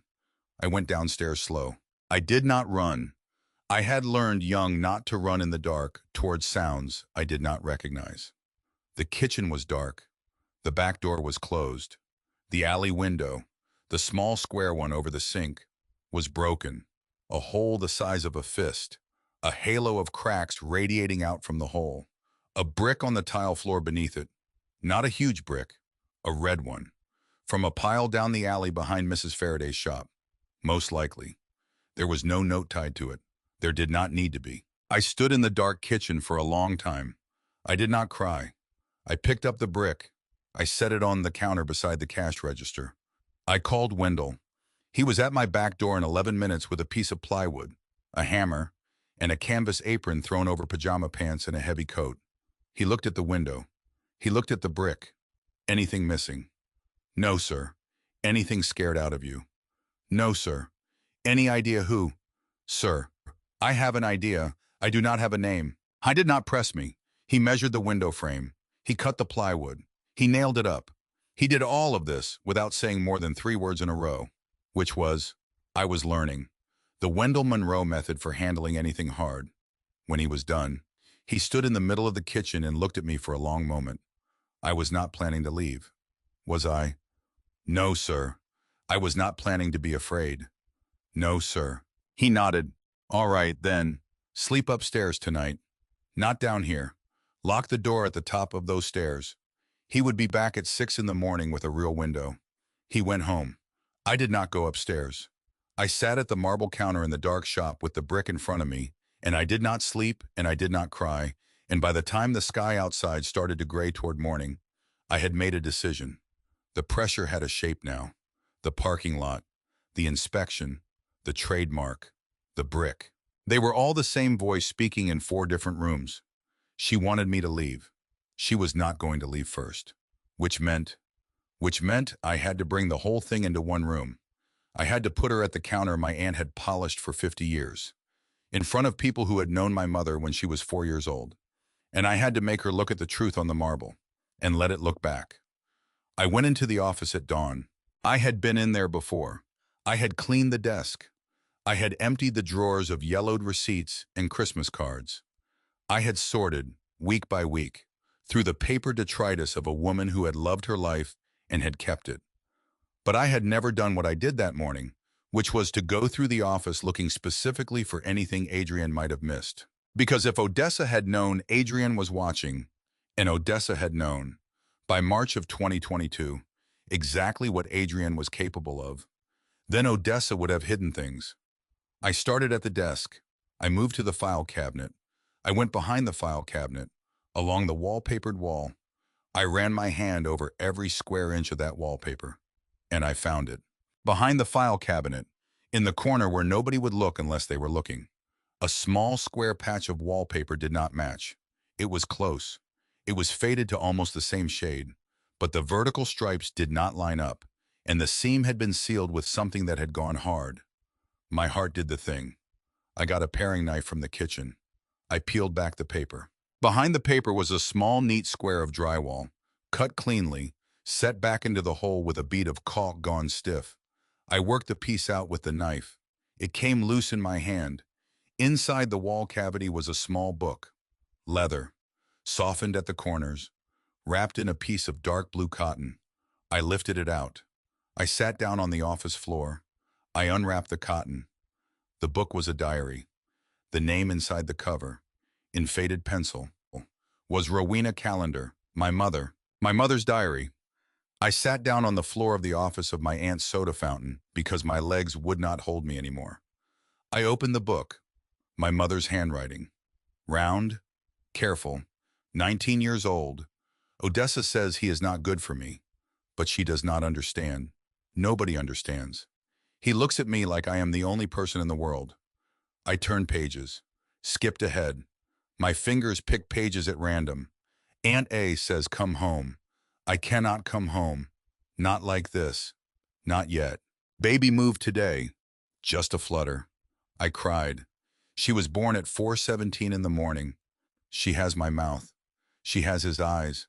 God help me. I love her more than my own life. Hazelnut is what I call her, because she is small and brown-eyed and perfect, and I could crack her in 2 hands if I was not careful. I could not read anymore for a moment. I pressed the book to my chest. I breathed very slow. Then I turned to the last entry. My mother's handwriting had gotten smaller, weaker. She had been sick. She was writing from a bed. I could tell. The pencil trembled. If anything happens to me, someone must find my Aunt Odessa Calendar in Millbrook Hollow. She will take Goldie. She has promised me since the day my baby was born. Odessa is her family. Odessa is her home. Do not let anyone tell you different. Do not let Adrienne near her. I know what she is. I know what she has done to Aunt A. Adrienne is not to be trusted with my child. Do you hear me? If you find this, do you hear me? The next line was underlined so hard the pencil had torn through the paper. Take my Goldie home to Odessa. I could not breathe. I sat on the floor of that office.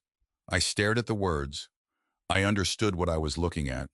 My mother had known. My mother had begged. My mother, dying in a hospital bed 12 years ago, had written it down in her own hand, in a book that had eventually made its way back to Millbrook Hollow, to this shop, to this office, to a wall, where somebody had opened it. I turned the last page. I looked at it in the morning light, and I saw it, a small smudge along the outer edge of the paper, right where a person's thumb would rest if they were holding the book open to read the last entry. The smudge was faint, Old, almost invisible, but it was pink, a very particular pink, the color of coral, the color Adrienne had been wearing since she was 17 years old. Imogene had said, "The color a body notices even when the body is dying." Adrienne had opened this book. Adrienne had read this page. Adrienne had held my mother's last written wish in her hand and had walked back out of this shop and put the diary behind a wall so that no one would ever find it. I sat on the floor. I did not cry. I had gone past crying and out the other side into something cleaner. I closed the diary very carefully. I wrapped it back in the blue cotton. I stood up. I walked out of the office into the shop. The light was low. The mirror behind the counter caught my reflection. The girl in the mirror looked older than the girl who had walked into the shop 3 weeks ago. Not by years, by something else. I looked at her for a long moment. Then I picked up my phone. I called Ellsworth Blackwood. He greeted me by name, then remarked that I was up early. "Sir, I need you to come to Millbrook Hollow, and I need you to bring my cousins." A long pause on the other end. Long enough that I heard him breathe in and out and consider, "Both of them." I confirmed before he could ask. I had grounds for a very significant lawsuit. He told me, if what he thought I had found was what he thought I had found, interference with a family court petition, fraudulent trademark filing, and that was only the beginning. I know, but I did not want a lawsuit. I told him I did not want money from her. I did not want to ruin her career. I did not want her in a courtroom. Then what did I want? I wanted them to come here. I wanted them to sit on stools at my aunt's counter. I wanted my cousin Adrienne to look at what she did in her own family's handwriting. I wanted the people who loved my mother sitting on the stools around her when she did. Ellsworth Blackwood was quiet for a long moment. "That was not a legal remedy," he said eventually. "No, sir. That was something else." "Yes, sir. What did I call it?" I looked out at the boarded window, at the gold letters my mother had painted at 15, at the shape of the little curl at the bottom of the A. "I call it the truth, sir." He did not answer for a long moment. Then, in a voice I had not heard before, from a man I had thought I understood but did not, he told me, all right. He would make the calls. I hung up the phone. I stood in the middle of my aunt's shop. I looked at the marble counter. I looked at the 12 red vinyl stools I had scrubbed clean over the past 3 weeks. I looked at the mirror I had polished until it shone. I looked at the yellow apron folded on the counter. My mother's apron, which Wendell had brought me from a cedar chest in his back closet on the second day, washed and pressed, still smelling, faintly, of the lemon soap she had used. The parking lot was going up 2 doors down. The inspection notice was pinned to the wall of my office. The cease and desist letter was folded in my back pocket. The brick was sitting on the counter beside the cash register. The window in the kitchen was boarded shut with fresh plywood Wendell had cut at 6 in the morning. The diary was wrapped in dark blue cotton on the shelf above the desk. The photograph of a little girl on Odessa's hip was propped up against the mirror. The 15 returned envelopes were tied with new yellow ribbon and sitting in the green lockbox on the shelf beside the diary. Everything I needed was in this room, except for 2 women who were, at this moment, 3 hours away in a city I had left behind on a bus at 6:14 in the morning 3 weeks ago. They were coming. They just did not know it yet. Outside on Main Street, the sun climbed over the roof of Ellery's Bakery. Delphine was already up. I could see the light on in her window from where I stood at the counter. I could see the shape of her small silver head bent over her mixing bowl. Down the street, a truck door slammed. Wendell, probably, heading to open his store. The town was waking up. My town. Now. I picked up the yellow apron. I ran my thumb along the tie. I pressed it, once, briefly, to the underside of my jaw, the way you might press a thing you love to your face when nobody was there to see you. I set it back down. I turned toward the office. I had a great deal to prepare, and I had, at last, a very clear idea of the shape I wanted the truth to take when it finally sat down at my counter. The town hall meeting was set for Tuesday night at 7. The health inspection notice had triggered it. That was the official reason. A special session of the Millbrook Hollow Board of Supervisors, called at the request of a concerned business owner, which was me. Ellsworth had filed the paperwork on Monday morning from the city, 3 lines on a form, and the notice had gone up on the corkboard outside the post office by that afternoon. By Tuesday at noon, the news had traveled to every kitchen in town. By 4, Delphine had baked 6 dozen extra rolls in case people got hungry. By 6, the town hall parking lot was full and cars were parked all the way down Main Street on both sides. I walked to the meeting from the shop with Wendell on one side of me and Imogene Beckhart on the other. Wendell in his good gray coat, the one his wife had picked out for him 30 years ago and that he only wore to weddings and funerals. Imogene in her oatmeal cardigan and a wool skirt the color of dried moss. Neither of them said much on the walk. The town hall was a small white building at the end of the green, with tall windows and a wooden steeple that made it look, at first glance, like a second church. Inside there were rows of folding chairs, a long table at the front, 5 microphones for the 5 supervisors, and a lectern off to the side for public comment. Every chair was full. People were standing along the back wall. People were standing in the doorway. I saw Delphine near the front, with her flour-dusted hands folded in her lap. I saw Boyd Marchetti in a clean shirt buttoned to the throat, and Ellis Draycott beside him with his baseball cap held over his heart like it was a national anthem. I saw Mrs. Faraday from the antique shop, and the barber whose name I did not know yet, and a dozen more faces I recognized, and 30 more I did not. I sat in the front row on the left. Ellsworth Blackwood in his gray suit sat down beside me. He set his briefcase between his shoes. Chairwoman of the board, a woman in her 60s with a helmet of dark red hair, banged a small wooden gavel and called the meeting into session. The routine business took 9 minutes. Water main report, snow plow contract, renewal of the summer parade permit. Then she cleared her throat and looked down at her papers and read from a printed page. Item 4, concerning the health code inspection filed for the property at 142 Main Street. The chair recognizes the property owner, Miss Marigold Calendar. I stood up. I did not shake. That is the part I remember most. I had spent my whole life shaking in rooms with grown-ups, and now I stood in a room full of them, and I did not shake. I walked to the lectern. I set the folder Ellsworth had prepared for me on top of it. I did not open it. I did not need to. I had read every page in it twice on the walk over. I introduced myself. I told them I had come to Millbrook Hollow 3 weeks ago from a bus depot at 6:14 in the morning with $269 in my sock. I told them I had inherited a building I did not know existed, in a town I did not know I was from a woman nobody had ever told me I was related to. I told them the town had opened its arms to me in a way I would spend the rest of my life trying to understand and to earn. I told them I had received a health code inspection notice on Wednesday afternoon. I told them the estimated compliance cost was $8,200. I told them I did not have $8,200.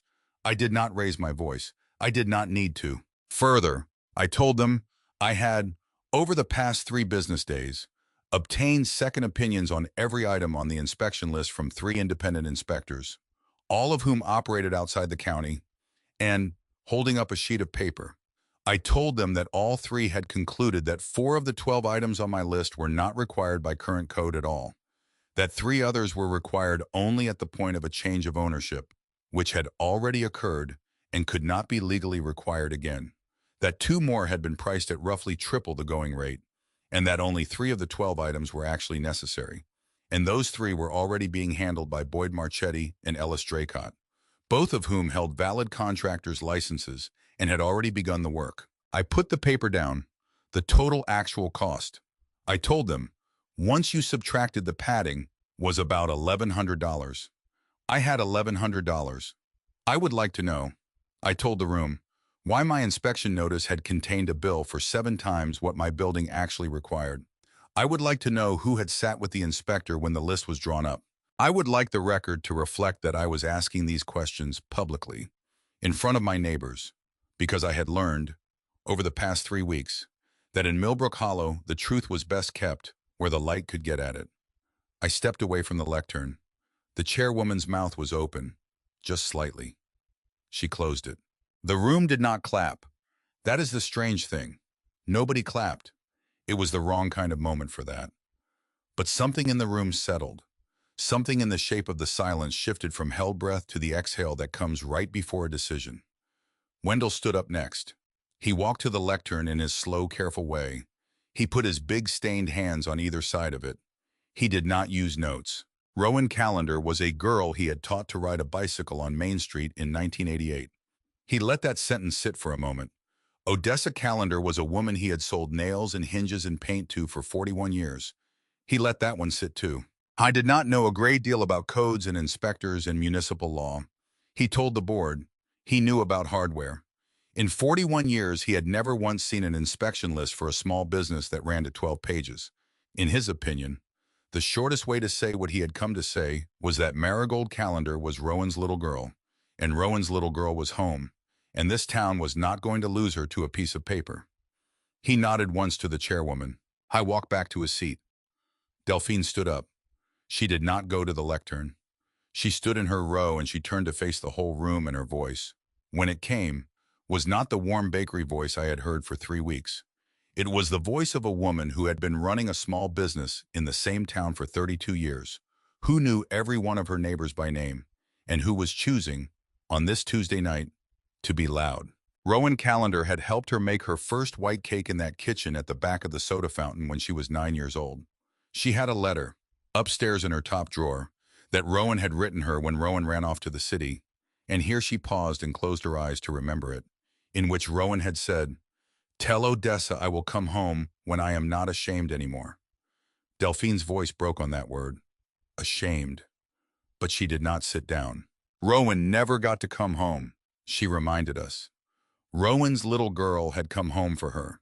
She would personally purchase, out of her own bakery savings, a full-page ad in the county paper naming every single member of this board of supervisors, if any one of them voted, tonight, to enforce a padded inspection bill on a girl whose mother had helped half the people in this room learn how to read a recipe.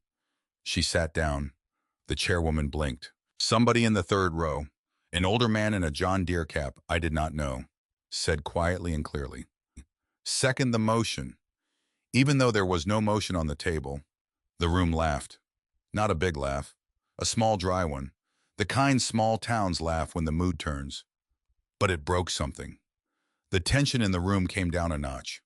The chairwoman shuffled her papers. Imogene Beckhart stood up last. She walked to the lectern with her small, careful librarian steps. She set down her canvas tote on the floor beside her feet.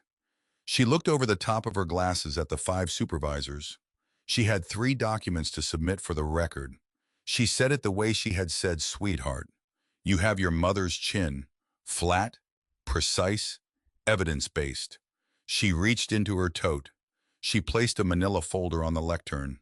Copies of 3 official filings signed by Adrian Callender, of the city, on behalf of the family of Odessa Callender, dating from 2018, 2020, and 2022.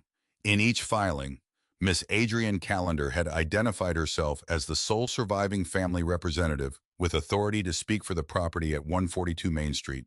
In each filing, Miss Odessa Callender was still alive. She let that sit. She had kept these documents in her top drawer for 4 years. She said it without emphasis, which was worse than emphasis would have been. She had not acted on them. She told the room. She had not acted on them because she had not had the person they belonged to. She had not had Rowan's little girl. Now she did. She would like the board to consider, when it reviewed the health code inspection request currently before it, whether the same signature appeared anywhere in the paperwork related to that inspection. She was not making an accusation. She was asking the board to look. She picked up her tote. She walked back to her seat. The chairwoman was staring at the folder on the lectern like it might bite her. Behind me, at the back of the room, I heard the small metallic scrape of a chair leg on wood as somebody stood up. I turned. Preston Vane was standing in the back doorway. I was in a dark coat over a charcoal suit. He was taller than I had pictured him from his phone voice. Late 40s, with silvering at the temples and the tired eyes of a man who had come straight from an airport. He had a leather portfolio under one arm and something small and flat in his other hand that I could not quite see from where I stood. He raised his hand. "Madam Chair, if I may." The chairwoman looked at him. She looked at me. She looked at Ellsworth, who was looking at Preston in a way that suggested Ellsworth had known Preston was coming for at least 12 hours and had not told me on purpose, so that I would not feel outnumbered. He introduced himself as Preston Vane, Chief Executive Officer of Meridian Development, the company that had been in acquisition discussions concerning the property at 142 Main Street. He had driven 3 hours to be there that night. He was asking the board for 2 minutes. The chairwoman glanced at her fellow supervisors. Nobody objected. 2 minutes. Mr. Vane. He walked up the center aisle. Every head in the room turned to watch him. He did not go to the lectern. He came, instead, to where I was sitting. He stopped in the aisle beside my folding chair. He looked down at me. He spoke very quietly, not for the room, and asked if he might show me something. I did not stand. I did not answer. I nodded. Once, he knelt. He knelt down in the aisle of the Millbrook Hollow Town Hall on one knee, so that his face was level with mine, and he opened the small flat thing in his hand. It was a leather billfold. He turned it toward me, and inside, tucked into a card slot behind an old driver's license, was a photograph, black and white, 4 by 3 inches, faded at the corners. A man in his 20s, thin, dark-haired, standing on a snowy sidewalk in front of a red brick building. He was wearing a coat 2 sizes too big for him. He was holding a small canvas suitcase in his gloved right hand. Behind him, above the door, in letters that I would have known anywhere by now, were the words, Odessa's Sweet Corner. I stared at the photograph. Something in my head clicked into place. Fast, so fast it almost hurt. Turn it over, Preston said softly. I turned it over. On the back, in a hand I did not recognize, someone had written in pencil, J.V., February 1985, thanks. Oh, I sat very still. My mouth had gone dry. The fieldstone wall, 2 floors under my shop, names carved into it, 12 of them, one in the middle, at eye level, deeper than the rest. J.B., Feb. 1985, thanks. Oh. I had repeated the numbers to myself walking back up the stairs 3 weeks ago. 1985. I had held on to them the way I held on to every other small, unclaimed detail in my life, because sometimes a small, unclaimed detail turned out to be a door. I looked up at Preston Vane, J.V., basement wall. His eyes filled. The room around us was silent. Every one of the 200 people packed into that hall had leaned forward without moving, the way small towns can lean forward with only their attention, and every one of them was watching a corporate developer kneel in a folding chair aisle and try to keep his composure while an 18-year-old girl said 4 words that undid him. His father. Preston finally managed. His name had been Jarrett Vane. He had to stop. He tried again. His father had been homeless in the winter of 1984. 26 years old. He had lost a job and a marriage and a car in the same 6 weeks. He had been hitchhiking, he told Preston later, and he had gotten dropped in Millbrook Hollow on a night when it was 17 degrees outside. And he had not known a single soul. And he had walked into a soda fountain because the lights were on. And a woman named Odessa Calendar had taken one look at him and told him there was a cot downstairs. There was a coal stove. He could stay as long as he needed to. He did not owe her anything. I had stayed 4 months. He had worked in the kitchen. He had fixed the wiring. He had shoveled the sidewalk. He had earned back the shape of a life, was what he told his son. And when he had left in the spring, he had carved his initials in the wall down there because Odessa would not let him say thank you out loud. Preston looked at me. He had my father's whole life in his hand. He turned it over in his palm like it was mine now, which it was. His father had died last September. He continued. Cancer of the pancreas. Fast. He had had 6 weeks after the diagnosis. In week 5, from a hospital bed, he had made Preston promise. If Preston ever heard the name Odessa Calendar in a boardroom or in a memo or on a piece of paper, he was to remember that he owed her more than he would ever know. If there was ever anything Preston could do for that shop, he was to do it. He drew a breath. Not steady. I had gotten the acquisitions memo about 142 Main Street last month. He had seen the address. He had not connected it. He had been in Zurich when the first outreach went out to my cousins. By the time he had flown back and read the file, they had already been in what the team called active discussions for 3 weeks.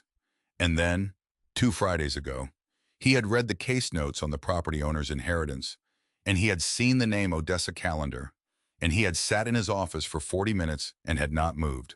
He looked down at his hands. He had called his father's number in his phone, even though he had been gone since September.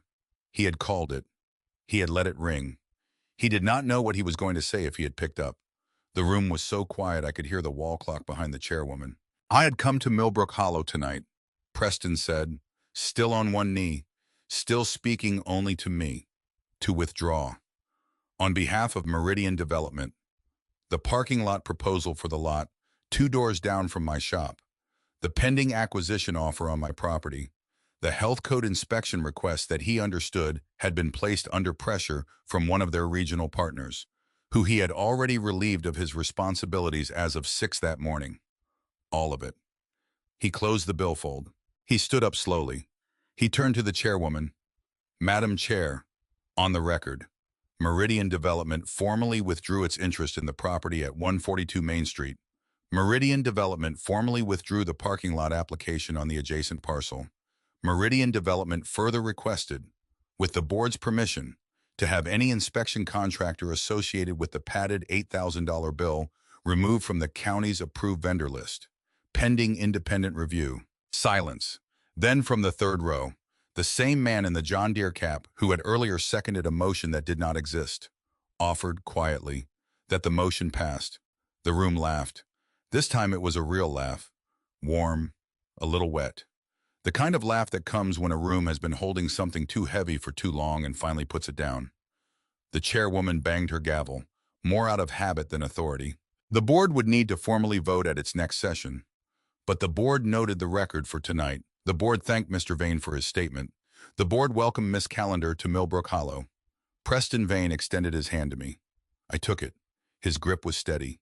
His palm was warm. He spoke very quietly, only to me. He would like, if I would permit him, to sit down at my counter someday and drink a lemon phosphate that I had made. He would like, if I would permit him, to bring his mother. I looked up at him. For a long moment. "You can bring her." He nodded. He walked back down the aisle. The whole room turned to watch him go. The confrontation was set for Friday at 4 in the afternoon. Ellsworth had made the calls. He had used the correct amount of legal phrasing. Adrian had, according to him, hesitated for exactly 9 seconds before agreeing to come. Tatum had agreed immediately. The shop was ready. I had spent Wednesday and Thursday preparing it, not decorating it, preparing it, the way you prepare a room for a truth you know is going to walk into it. The marble counter had been polished until it caught light like water. Delphine had brought a big silver urn of coffee and a plate of small buttery pastries and set them on a small table near the window. Wendell had pushed 2 of the round tables to the sides to make space for 8 stools along the counter. Imogene had brought a small pot of white daisies from her garden and set them on the corner table. My mother's corner table. The third stool from the end. By 3:45, the shop was filling. Wendell in his good gray coat. Delphine in a clean apron with no flour on it, which meant she was serious. Imogene in her oatmeal cardigan. Boyd Marchetti and Ellis Draycott side by side in clean shirts. Mrs. Faraday from the antique shop with her hands folded in her lap. 2 women I had come to know only in the last week, who had lived beside my mother when she was 7, sitting quietly at the far end of the counter. They did not speak. They did not need to. They took their places along the marble the way people take pews in a church. At 3:59, a car pulled up out front, a silver sedan, long, clean, the kind of car that had never been anywhere dusty. Adrienne got out first. She was tall, thin, copper penny hair cut in a blunt bob to her jaw, a camel coat that fell to her knees, small gold earrings, low heels that gleamed, a leather portfolio under one arm. Tatum got out on the other side. Tatum was softer, rounder, not fat, just softer. Her hair was the same copper as her sister's, but she wore it long, loose down her back. She was in jeans and a plain green sweater, and she was carrying a small canvas bag over her shoulder like a schoolgirl. She would not look up at the shop. Her eyes stayed on her shoes. That told me everything I needed to know before either of them walked in. The bell over the door chimed. Adrienne stopped inside the doorway. She looked at the shop. She looked at the 8 people arranged along the counter. She looked at me standing behind the counter in my mother's yellow apron. She looked at the small stack of things in front of me on the marble. Her smile did not move. That was the worst part. I recognized that smile. I had seen it on social workers and foster mothers and school principals. It was the smile that people put on right before they took something from you. Marigold, she said. As if my name were a courtesy she was extending. Adrienne. She told me I looked just like her. Like who? Like Odessa. When she was young. Which was a lie. Because Wendell had told me a dozen times that I looked like my mother. And every person in this town who had known both of them had told me the same. And Adrienne had known my mother. And Adrienne was choosing not to say her name. I filed it away. I had gotten very good, over the last 3 weeks, at filing things away. Adrienne walked to the counter. She did not sit. She glanced at the yellow vinyl stools, glanced at her camel coat, took a silk scarf out of her portfolio, and draped it delicately across the seat of a stool before she sat down. She crossed her ankles. She folded her hands. She looked around at the 8 people along the counter as if they were furniture that had been arranged incorrectly, and she was too polite to mention it. Tatum sat 2 stools down. She sat right on the vinyl. She kept her hands in her lap. Her sister did not look at her once. Ellsworth Blackwood stood off to the side, near the cash register, hands clasped in front of him. He nodded to me. My move. I did not make a speech. I had thought about what to say for 3 days. I said none of it. Instead, I picked up the one thing I had placed on the counter and I slid it across the marble to Adrienne. A single sheet of paper. The last page of my mother's diary, photocopied, enlarged, so that the smudge along the outer edge, the coral one, showed up clearly on the copy. Read that. Adrienne looked at the paper. She did not pick it up. Her eyes moved down the page in that quick professional way of a woman who read documents for a living. I watched her face. The color left in 3 stages. First her lips, then her jaw, then everything. She sat back very slowly. This was a forgery, she informed me. I did not answer. This was a forgery. Marigold. And she would not sit in this shop while... She stopped. Imogene had stood up. 70 years old. Silver braid. Oatmeal cardigan. Small dry librarian hands. She had crossed the room in her small careful steps, and she was standing behind Adrienne now, and she put one hand on Adrienne's shoulder, and Adrienne flinched at the touch as if she had been struck. Imogene did not squeeze. She did not shake. She just laid the hand there, papery and light. Coral, Imogene offered. Just the word. She had worn it since she was 17. The same shade, never any other. It never left her handbag. Not at Rowan's wedding, not at her mother's Christmas parties, not, Imogene would guess, at the parlor at Odessa's house on the afternoon of March 4th, 2022, between the hours of 3 and 3:45. Adrienne's mouth opened. She did not speak. That fingerprint on that page was her color, on her mother's diary, which had been hidden behind a wall in an office she had not known existed, in a wall she had not opened, in a house that had fallen to her sister to pack up because she had been too busy to come.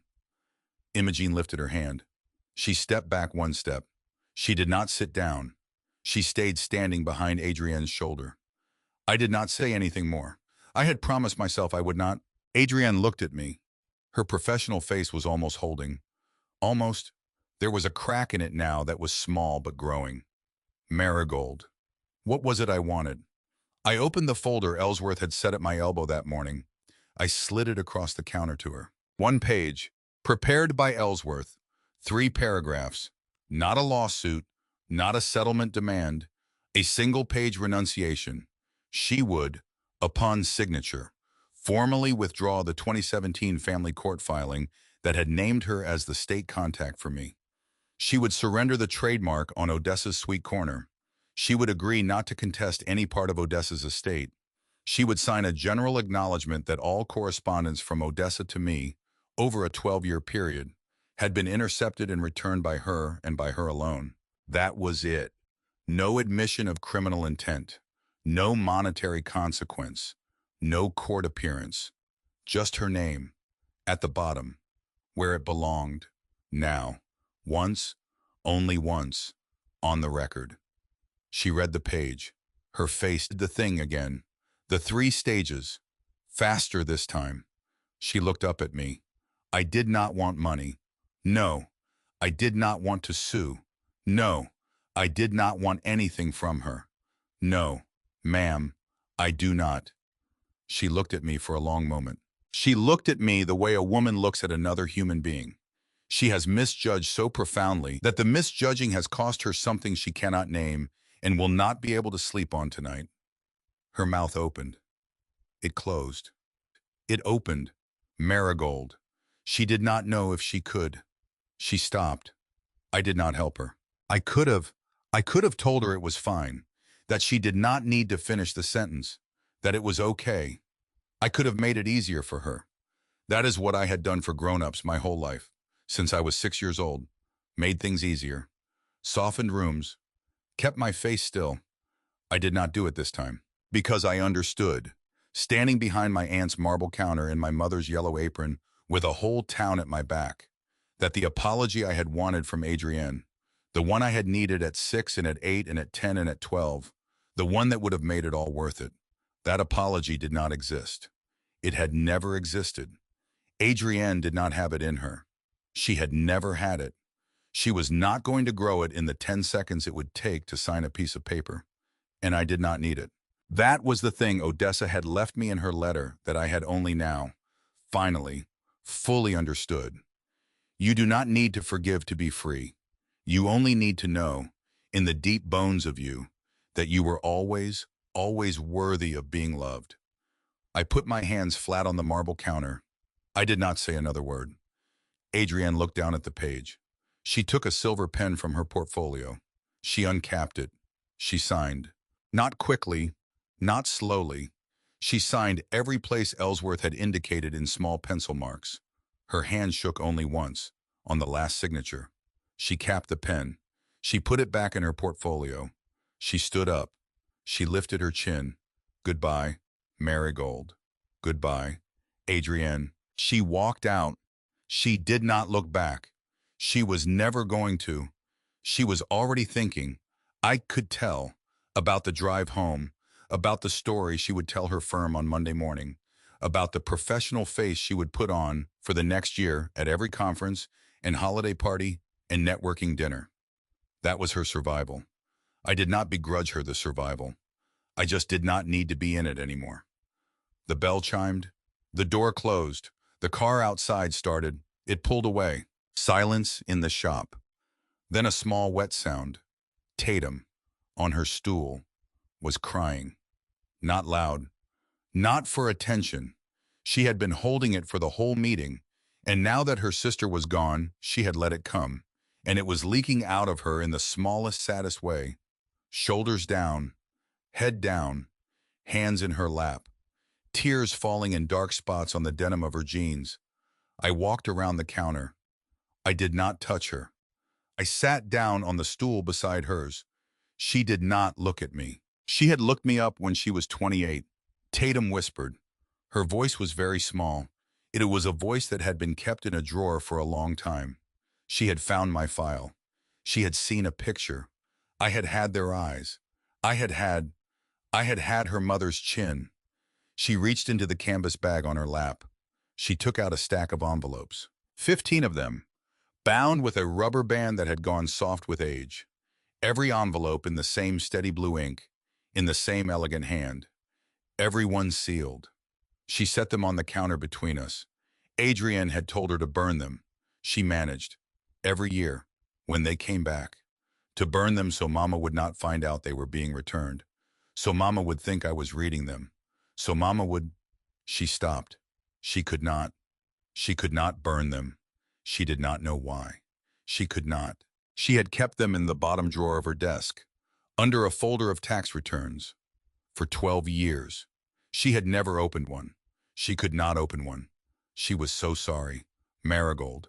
She said my name for the first time. Not Goldie. Marigold. She said it the way a person says a name they have practiced in the mirror in case they ever got the chance. The whole room made a sound, a collective breath, in and out. I looked at the envelopes. I looked at Tatum. I looked at the tears on her denim. I did not touch her. Not yet. You can come back sometime. Her head came up. Can I? Yes. But not soon. Not for a while. When it feels right. How will I know? You will know. She wiped her eyes with the back of her hand. She nodded. She stood up. She left the envelopes on the counter, unopened, as if she was not sure she had the right to take them any further into the story than she had already taken them, which was already, by leaving them in a drawer for 12 years, farther than she had ever admitted to herself she was going to go. She walked to the door. She stopped at the door. She did not turn around. Thank you. The bell chimed. The door closed. She got in her sister's car, which had circled the block and come back for her.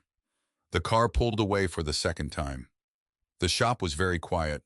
Ellsworth Blackwood cleared his throat. Would I come here for a moment? He walked to the far end of the counter. He set his briefcase on the marble. He opened it. He took out a slim gray folder and laid it in front of me. I opened it. 3 deeds. 3 separate parcels of land. All on Main Street. All in the town of Millbrook Hollow. All purchased between 2015 and 2024. Each held in a separate irrevocable trust in the name of Marigold Calendar, minor beneficiary. Each with a small handwritten annotation in the corner in Odessa's steady blue ink. For Goldie. When she comes home. I looked up at Ellsworth. She had bought 3 lots. Yes, Miss Calendar. Not the shop. The shop had already been mine, in a separate trust from 2010, when she had first realized what my cousin was doing. She could not get me back. She had started buying me a street. I picked up the deeds, 3 of them. The lot next to the shop, on the north side, which had been an empty storefront when I arrived. The lot 2 doors up on the same side, which was currently a small bookstore whose owner rented from a trust that had no name on the paperwork, only a trustee's signature, and the corner lot at the end of the block, which was Delphine's Bakery. Delphine, who had rented from an anonymous trust for the last 9 years. At a rate, I would later find out, that had not gone up once in that time. I sat down on a stool because my legs would not hold me. I stared at the 3 deeds. She had bought this street. Yes, Miss Calendar. 10 years. Every time she could scrape together enough. She had never told anyone, not even Ellsworth, until the last one, in 2024, when the illness was moving too fast for her to keep hiding it. She had left them in the trust rather than in the estate specifically, so that my cousin Adrienne would never have signature authority over any of them. He paused. He looked at me over his glasses. She had been, he told me, a woman who had learned, the hard way, exactly what her elder daughter was capable of, and she had had 10 years to plan. I ran my thumb along the top deed. For Goldie, when she comes home, I closed my eyes. I understood. Then, in the space of that one long breath, what Odessa had done. She had not just left me a shop. She had left me a foothold, a block, a street, a community she had spent a decade quietly making sure would still be there when I found my way to it. A bakery run by my mother's oldest friend that had never had its rent raised. A bookstore whose lease she had kept low so it would not close before I could see it. An empty storefront held back from the market so no chain would ever open 2 doors down from her window. She had left me a place, not just a building, a place. And in doing so, she had left me a choice, because a place is only worth what you do with it. I opened my eyes. I looked around the shop. I looked at Wendell in his good gray coat, at Delphine, who did not even know yet that she had been renting from Odessa for 9 years. At Imogen with her hands folded on the marble like a woman who had known all along and had never said a word because Odessa had asked her not to. At Boyd and Ellis and Mrs. Faraday and the 2 quiet women at the end of the counter.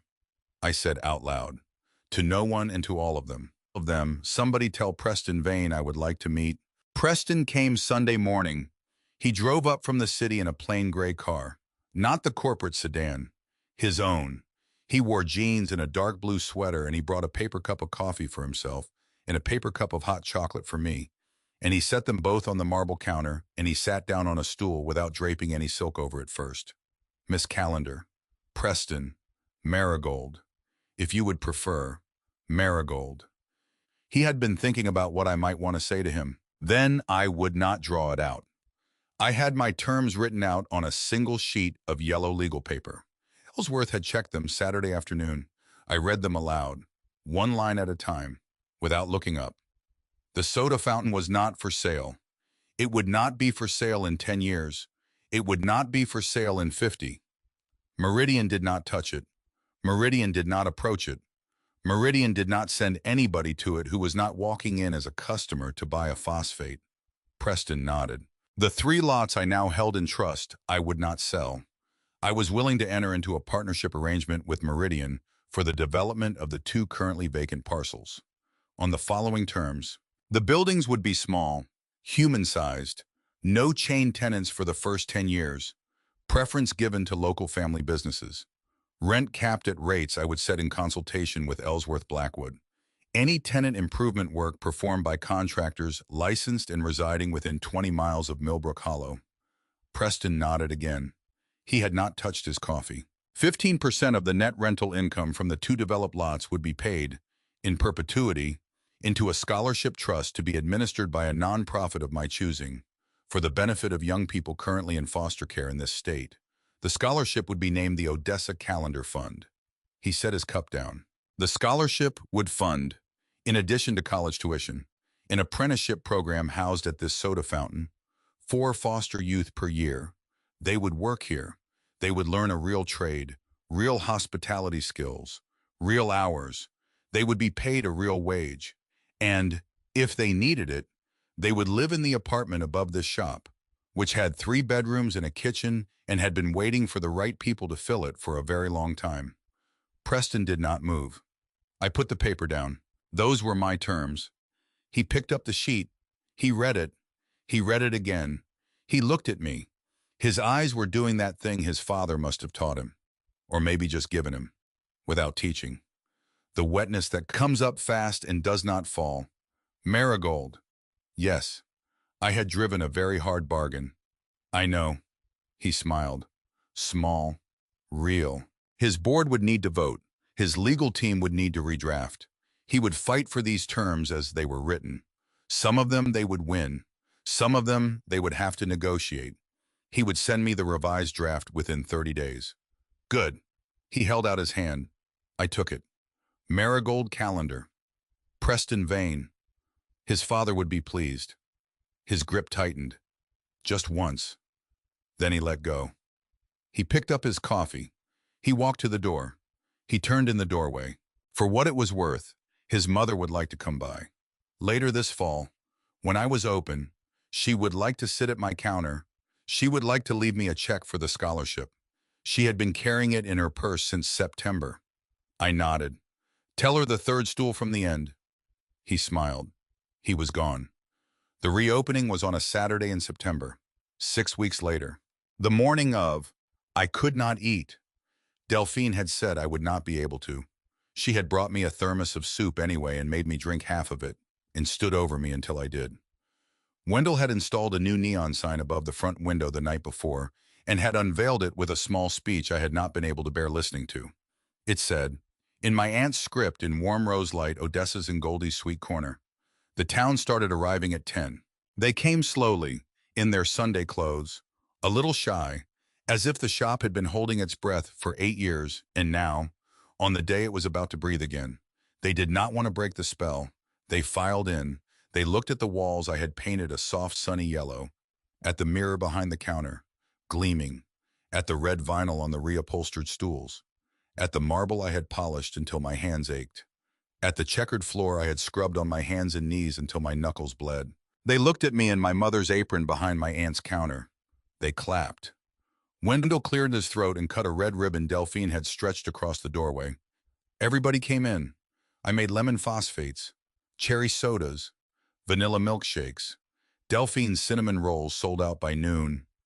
Imogene sat at the far end of the counter and told stories about my mother to anyone who would listen. Everybody listened. A little girl, maybe 6 years old, in a blue cotton dress, climbed onto a stool at the counter and asked me for a cherry phosphate, just like my mother had done, at the same age, in the same shop. on the same stool.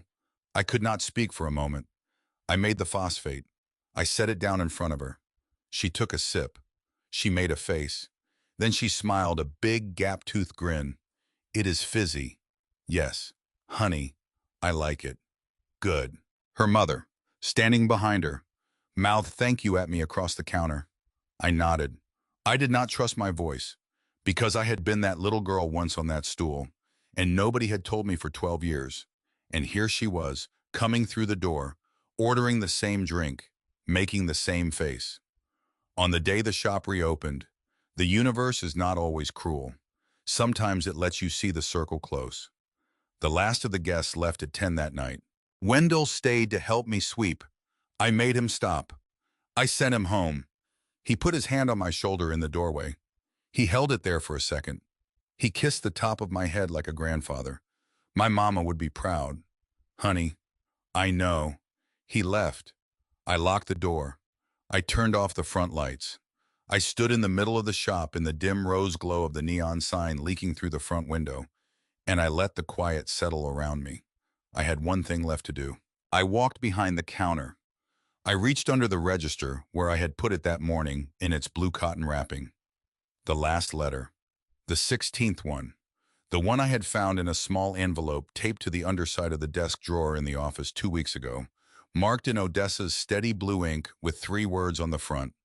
For the night, I sat down on my mother's corner stool, under the small pot of white daisies Imogene had left there this morning. I unfolded the letter. My fingers were still. For the first time in weeks, my fingers were still. My Goldie. If you are reading this, you have come home and you have made a life and you have chosen it over money and over ease and over the many small doors this world will offer you to lead you away from yourself. I want you to hear 3 things. My darling girl, only 3. 1, you do not need to forgive anyone to be free. You only need to know, in the deep bones of you, that you were always, always worthy of being loved. That is where freedom lives. Not in forgiveness, in knowing. 2, family is not who shares your blood. Family is who stays, who shows up, who sweeps your floor when you cannot lift the broom, who tells you your mother's laugh sounded like a bell, who saves the cinnamon roll for you, who calls you hazelnut when nobody else remembers. That is your family. Choose them. Choose them again, every day. 3, the shop is not a gift. It never was. It was a promise. Your mother and I made it when you were 3 days old. That whatever happened, wherever the world took you, there would always be a room somewhere with a light on and a stool at a counter and a name in gold on a window waiting. You are the light I left on, my love. Now go be one for someone else. Live, sweet Goldie, like the shop, like your mother, like me when I could. I love Odessa. I sat on the stool. I read it twice, 3 times. Then I folded it slowly, carefully. I pressed it flat with the palm of my hand. I stood up. I walked to the front of the shop. I looked out the window. Main Street was dark, quiet. A single street lamp at the corner. A porch light on somewhere down the block. The neon sign that Wendell had installed was still on, its soft rose glow falling across the sidewalk in a warm, steady band. It fell across the empty street. It fell across the sleeping town. The name in the sign was in Odessa's hand. Under it, in the same script, was my own. I stood at the window a long time, watching the light lay itself down on the pavement. I put my hand against the glass. I said it, quietly, only to the empty room and to a woman who could not hear me, and to a mother whose diary was upstairs on the shelf beside the letters, and to the little girl I had been in a photograph on a desk that I had wiped clean with the sleeve of my coat 3 weeks ago. I said it small. I said it steady. I am home. The shop, in its old, brave, patient way, breathed back. I turned off the last inside light. I locked the door. I climbed the narrow wooden staircase to the small apartment where my mother had grown up, where the iron bed was made with fresh sheets, where the bookshelf held her Nancy Drews and her little houses and her pressed corsage, where the dormer window looked out over the alley and, farther up, the strip of stars that hung above Main Street on clear nights, where the little lamp on the nightstand was on, where the light had been waiting for me, where I finally laid down my head and slept